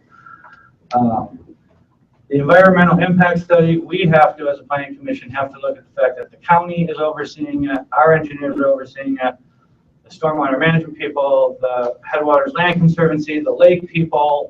We've done things when they built the pines of Clarkston. There was all sorts of concerns about the contamination from there, and we had it monitored, and we got results back from the gentleman who's on the lake, has the lake magazine, that they did above and beyond. There was no contamination that the preventative measures worked. So we have to have faith in that system as a planning commission.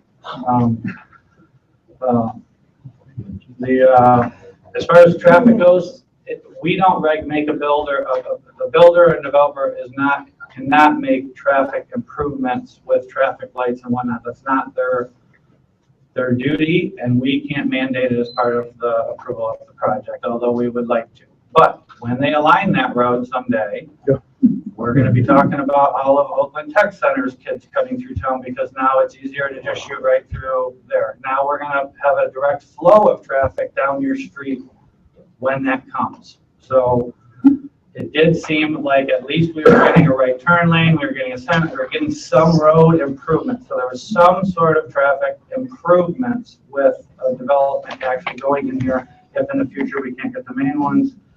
And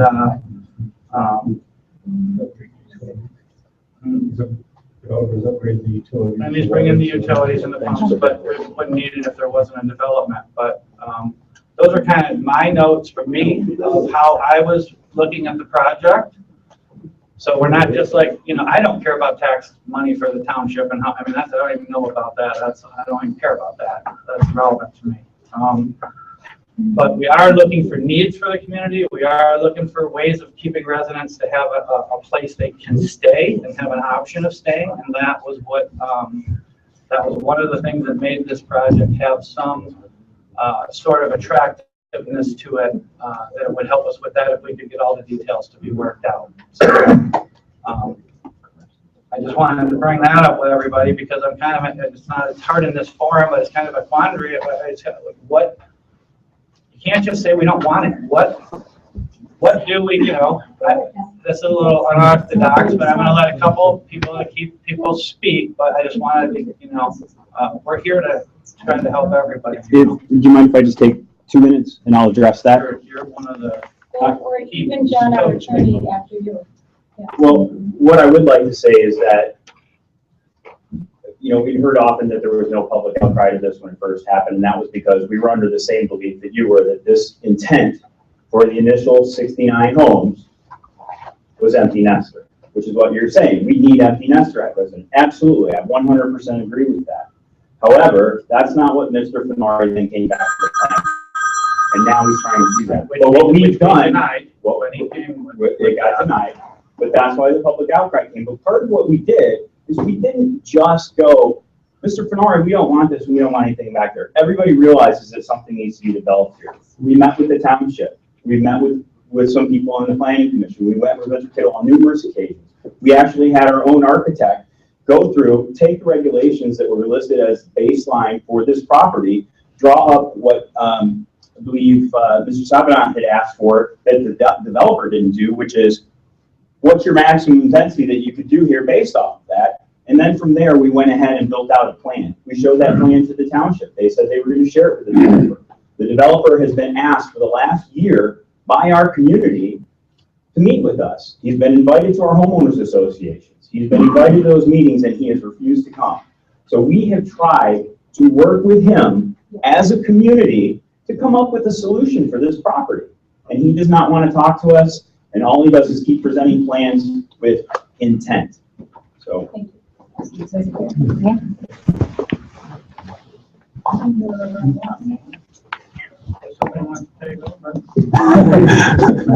So I appreciate what you're saying. Well, yeah, so I appreciate it, Mr. Morocco. But I'm earning my 90 bucks tonight. The chair.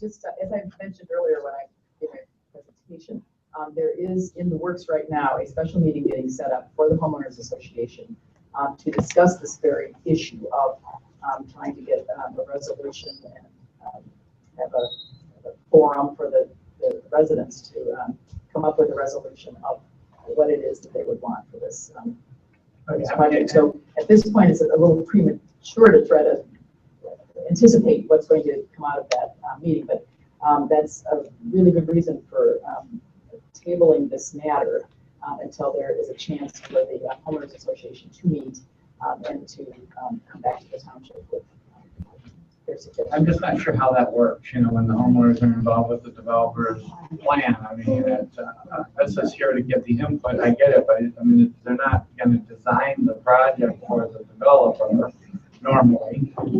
Say it couldn't be done, but that's not the normal. I don't think it's design, but it's come up with a resolution of the concerns that hopefully would be a global resolution of the concerns of the association.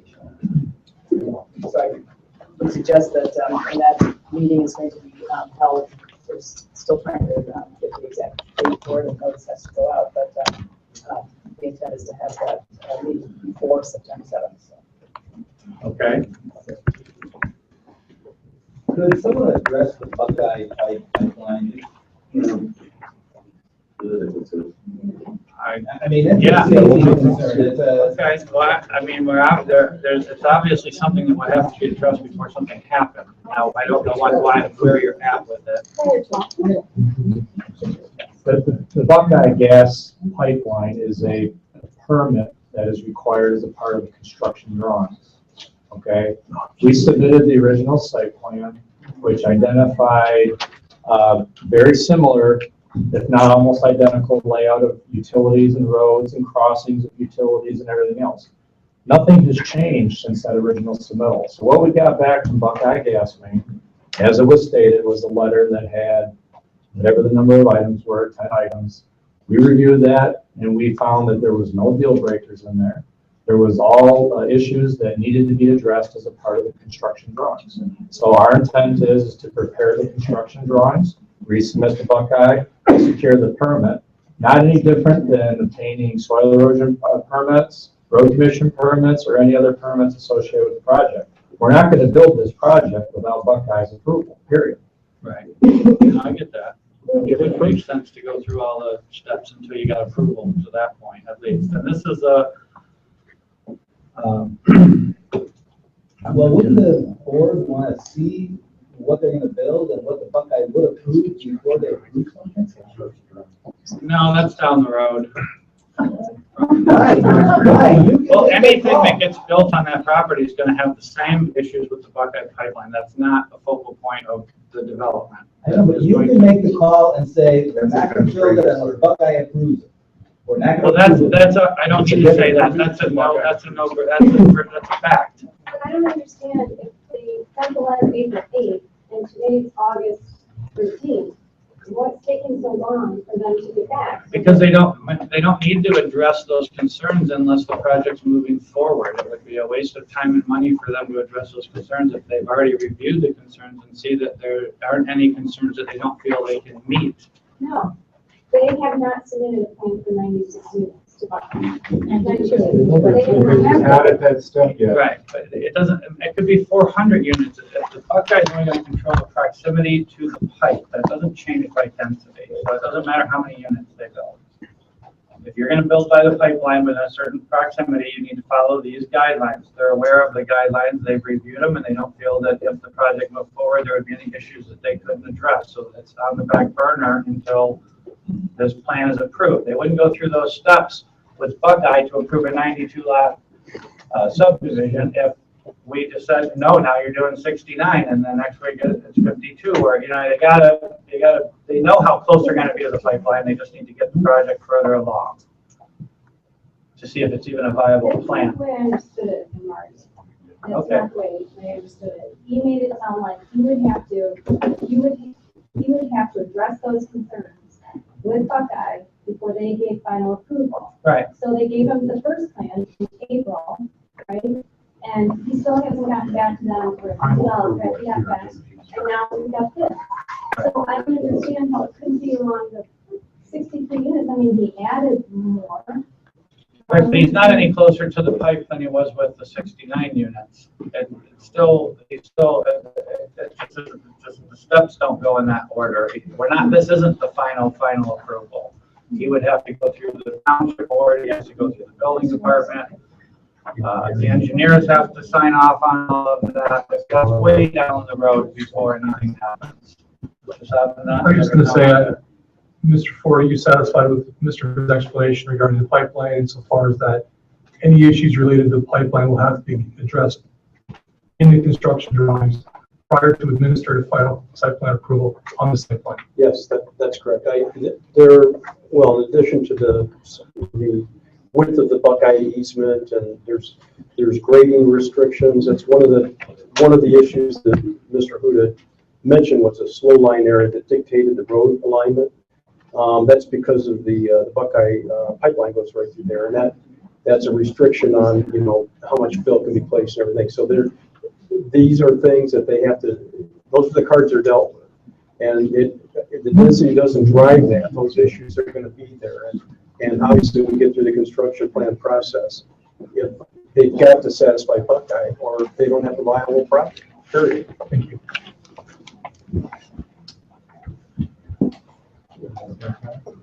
Anybody else got any questions or comments? Well, Molly, I know you do. Several people have talked about the difficulty of developing this property because of the heavily traveled roadways, Dixie Highway, and the entrance ramp.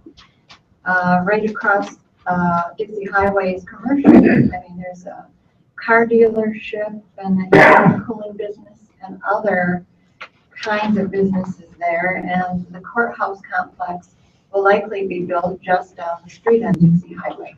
So this development is not going to be 1 acre big houses like are in Deerhill. I mean, it's going to be something different. It needs to be a transition from the big lot, big houses, which is something that gets us to the commercial. And so that's what the developer has been trying to present. And there was so much opposition to the 69 houses that they've taken a different tack. Now there seems to be a lot of opposition to this.